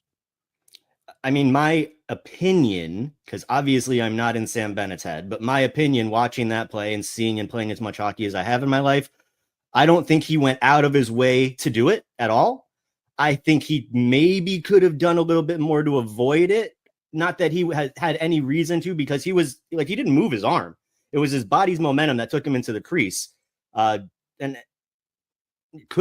in that moment, everything's happening so fast. It's so hard to say. And I'm not in Bennett's head. I'm not there with him. It didn't look like there was anything malicious, but if you want to play the super duper cautious game, then I suppose something could have been maybe avoided there. But, he wasn't looking to take a headshot at Anthony Stolarz. I think the way that they kind of came together in that moment, it's just hard, Tobin, because it happened in like the blink of an eye. And it's tight quarters, and you're trying to get in front of him, and and the situation of the game too. Like, it's a 1-goal game. The Panthers were on the power play, I believe, or maybe the power play just ended. They were moving the puck around well. Bennett, it was the second time in like 5 seconds that he had the puck along the side of the net trying to make that same play. So the second time he's going to do it with a bit more force. It was just a series of unfortunate events for Anthony Stolarz. But malicious, I don't think so. It's one of these things too that, like, I know that Bennett is a menace. I know this. I mean, he was this with the 2 series, 2 years ago with the Leafs. So that's why they hate his ass, because he didn't get any discipline that time. But I just imagine, like, I do think there is some kind of, I know I'm going to sound like a Panthers homer here, code amongst their dirty play. Like, the Lightning struck first the last series with going after Barkov. That's why what happened. And they crossed the line because they wanted revenge for their captain. Even the Marchand thing, like, you're going to face Marchand on the ice. It just seems odd to me. Like, why would Sam Bennett try and take out Stolarz? The Panthers don't need to cheat to win. So why is he going to try and viciously take out his former teammate like that? That one just doesn't pass the smell test to me. Yeah, I agree. Based off the video, what we're seeing in the video, and then just knowing the situation and the entire, play out that you just outlined for us there, like, it just doesn't make any sense. And it's not the Panthers. It's not how they win. Like, they'll toe that line and they'll take things to the nth degree, but they're not headhunting out there. They're not out there trying to hurt people. The hockey playoffs are another beast, and, things happen. I think back to last year, like the thing with Bennett and Marchand, and, it's hard because there's no black and white when it comes to the hockey playoffs. Like, it's going to be physically intense, and things happen when you're going that fast in a cardboard box with, you're just kind of banging off each other. Like, things are going to happen. I don't want to sound like I'm just like, casting it aside what happened last night, but it's just, things happen in hockey. And in that case, I don't think there was any intent to hurt someone. So I don't think, obviously he's going to get a lot of attention paid to it, but to harp on Bennett and the hit itself, I think that's maybe, being a bit biased, which, it's the playoffs. Everybody's allowed to be biased, but I think the league is what sounds like they're handling it well, in my opinion. And now I'm just anxious to see kind of how it gets handled on the ice in game 2. What do you think? What do you think needs to improve for them, just from a playing standpoint, right out of the gate? Like, is it a line? Is it one of the top guys, just to make sure they don't get out to such a rudderless start like they did? Because they almost came back. I mean, look, there's props in that, but, like, you put yourself in such a bind to get down as quick as and as much as they did. Yeah, it was tough in game 1 because, like, the first 5 minutes, they weren't playing poorly in terms of their style. They gave up the funky goal to Nylander on the first shift from a sharp angle. Bob was screened. He probably should have been sealing the post and the ice a bit more, but, they never let something unfortunate happening at the beginning of the game never impacts this Panthers team. They just go back to work. They put their heads down. They do their thing, and usually it comes out okay for them at the end. So I think they just need to get back to doing what they do well.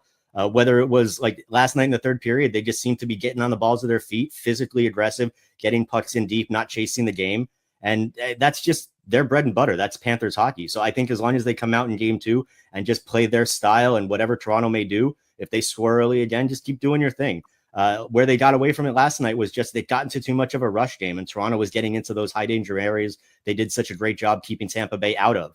So as long as they get back to doing what they do well, which they've shown they can do against this Toronto team this season, then they should be able to get home with a split. David, when I was watching the hockey game, I was thinking, how much of the game in the last 2 quarters was the Panthers turning it around, or how much was it other goalie, right? Like them having to go to their backup goalie.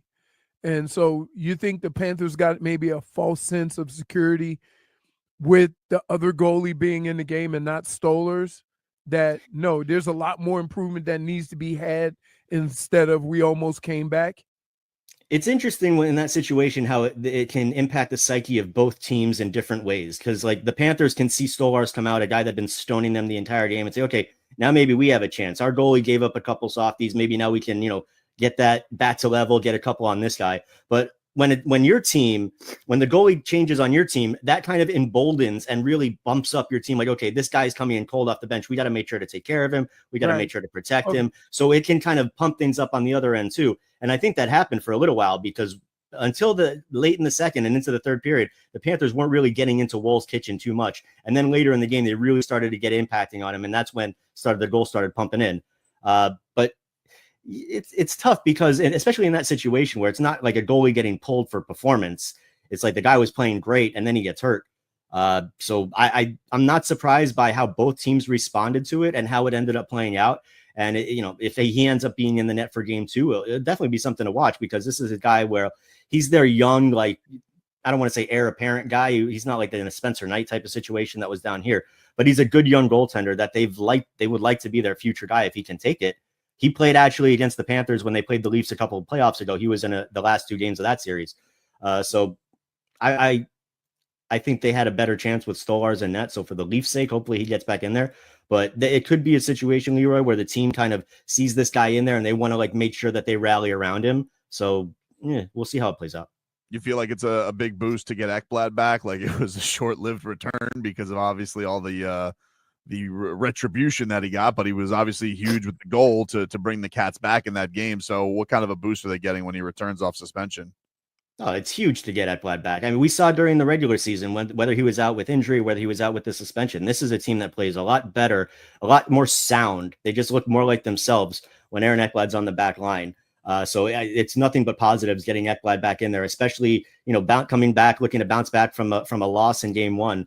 Having Ekblad out there. The big thing I think for me with Ekblad, he obviously can stabilize a power play, whether it's number 1 or number 2.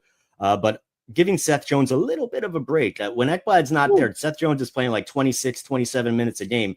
With Ekblad, he can cut back down closer to 22, 23. And those few minutes make a big deal when you're talking about the end of a third period when you're going hard. So it's good all around. And I'm very happy for the Panthers to be getting Ekblad back. Hopefully he stays out there for a while now. Is that unheard of? Because I like they talk about it all the time, and I'm not familiar with what's a lot, what's ridiculous. In basketball, who was it? Somebody played 51 minutes. I think it was Bridges or something. Bridges played 51 minutes, and he's never missed a game. Mm-hmm. Right? Like, is that what that's kind of the same, thing we're talking about? A guy playing 27, 26 minutes every night?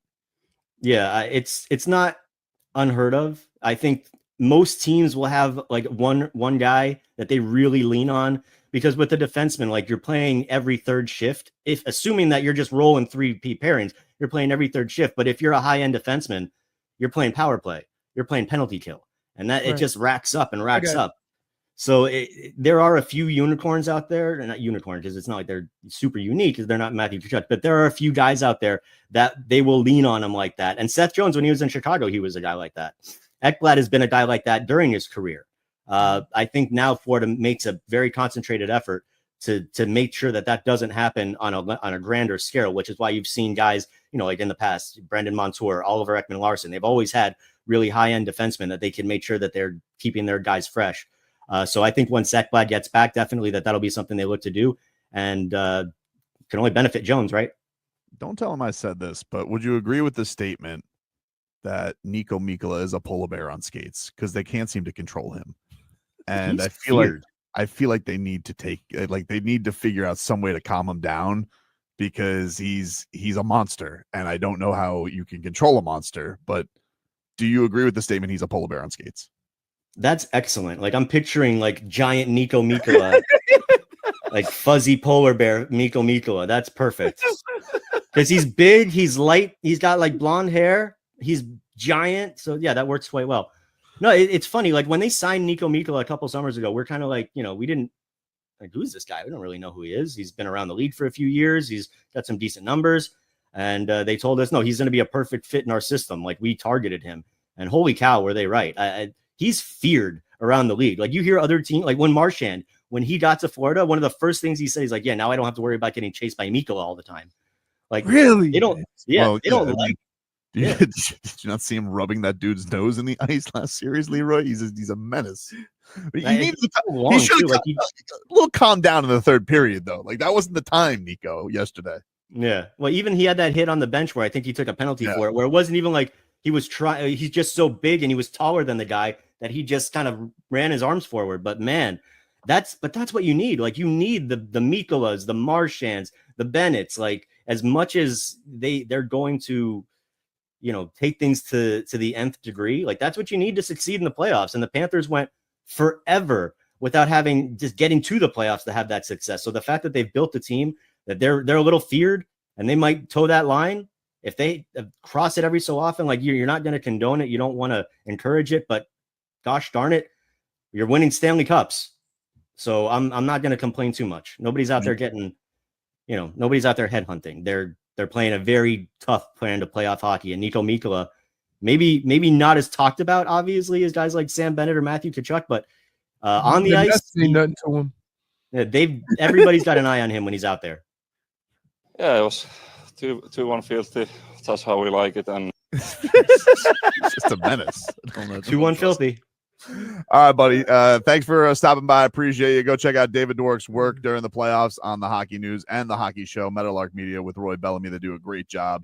I saw you guys looking dapper for the gentleman's sweep on your latest episode. So we appreciate you, buddy. Thank you for stopping by. Thanks, Dave. Oh, always a pleasure, man. Good to see you guys. Bye, Hockey Hornet. There's the Hockey Hornet. Marcos. Part of our road to repeat, brought to us by our friends over at Celsius. Hockey fans, don't sit this one out. When it's game time, make Celsius a party play and get that energy up. Game day is fueled by Celsius Essential Energy Drinks, the official energy drink of your Florida Panthers.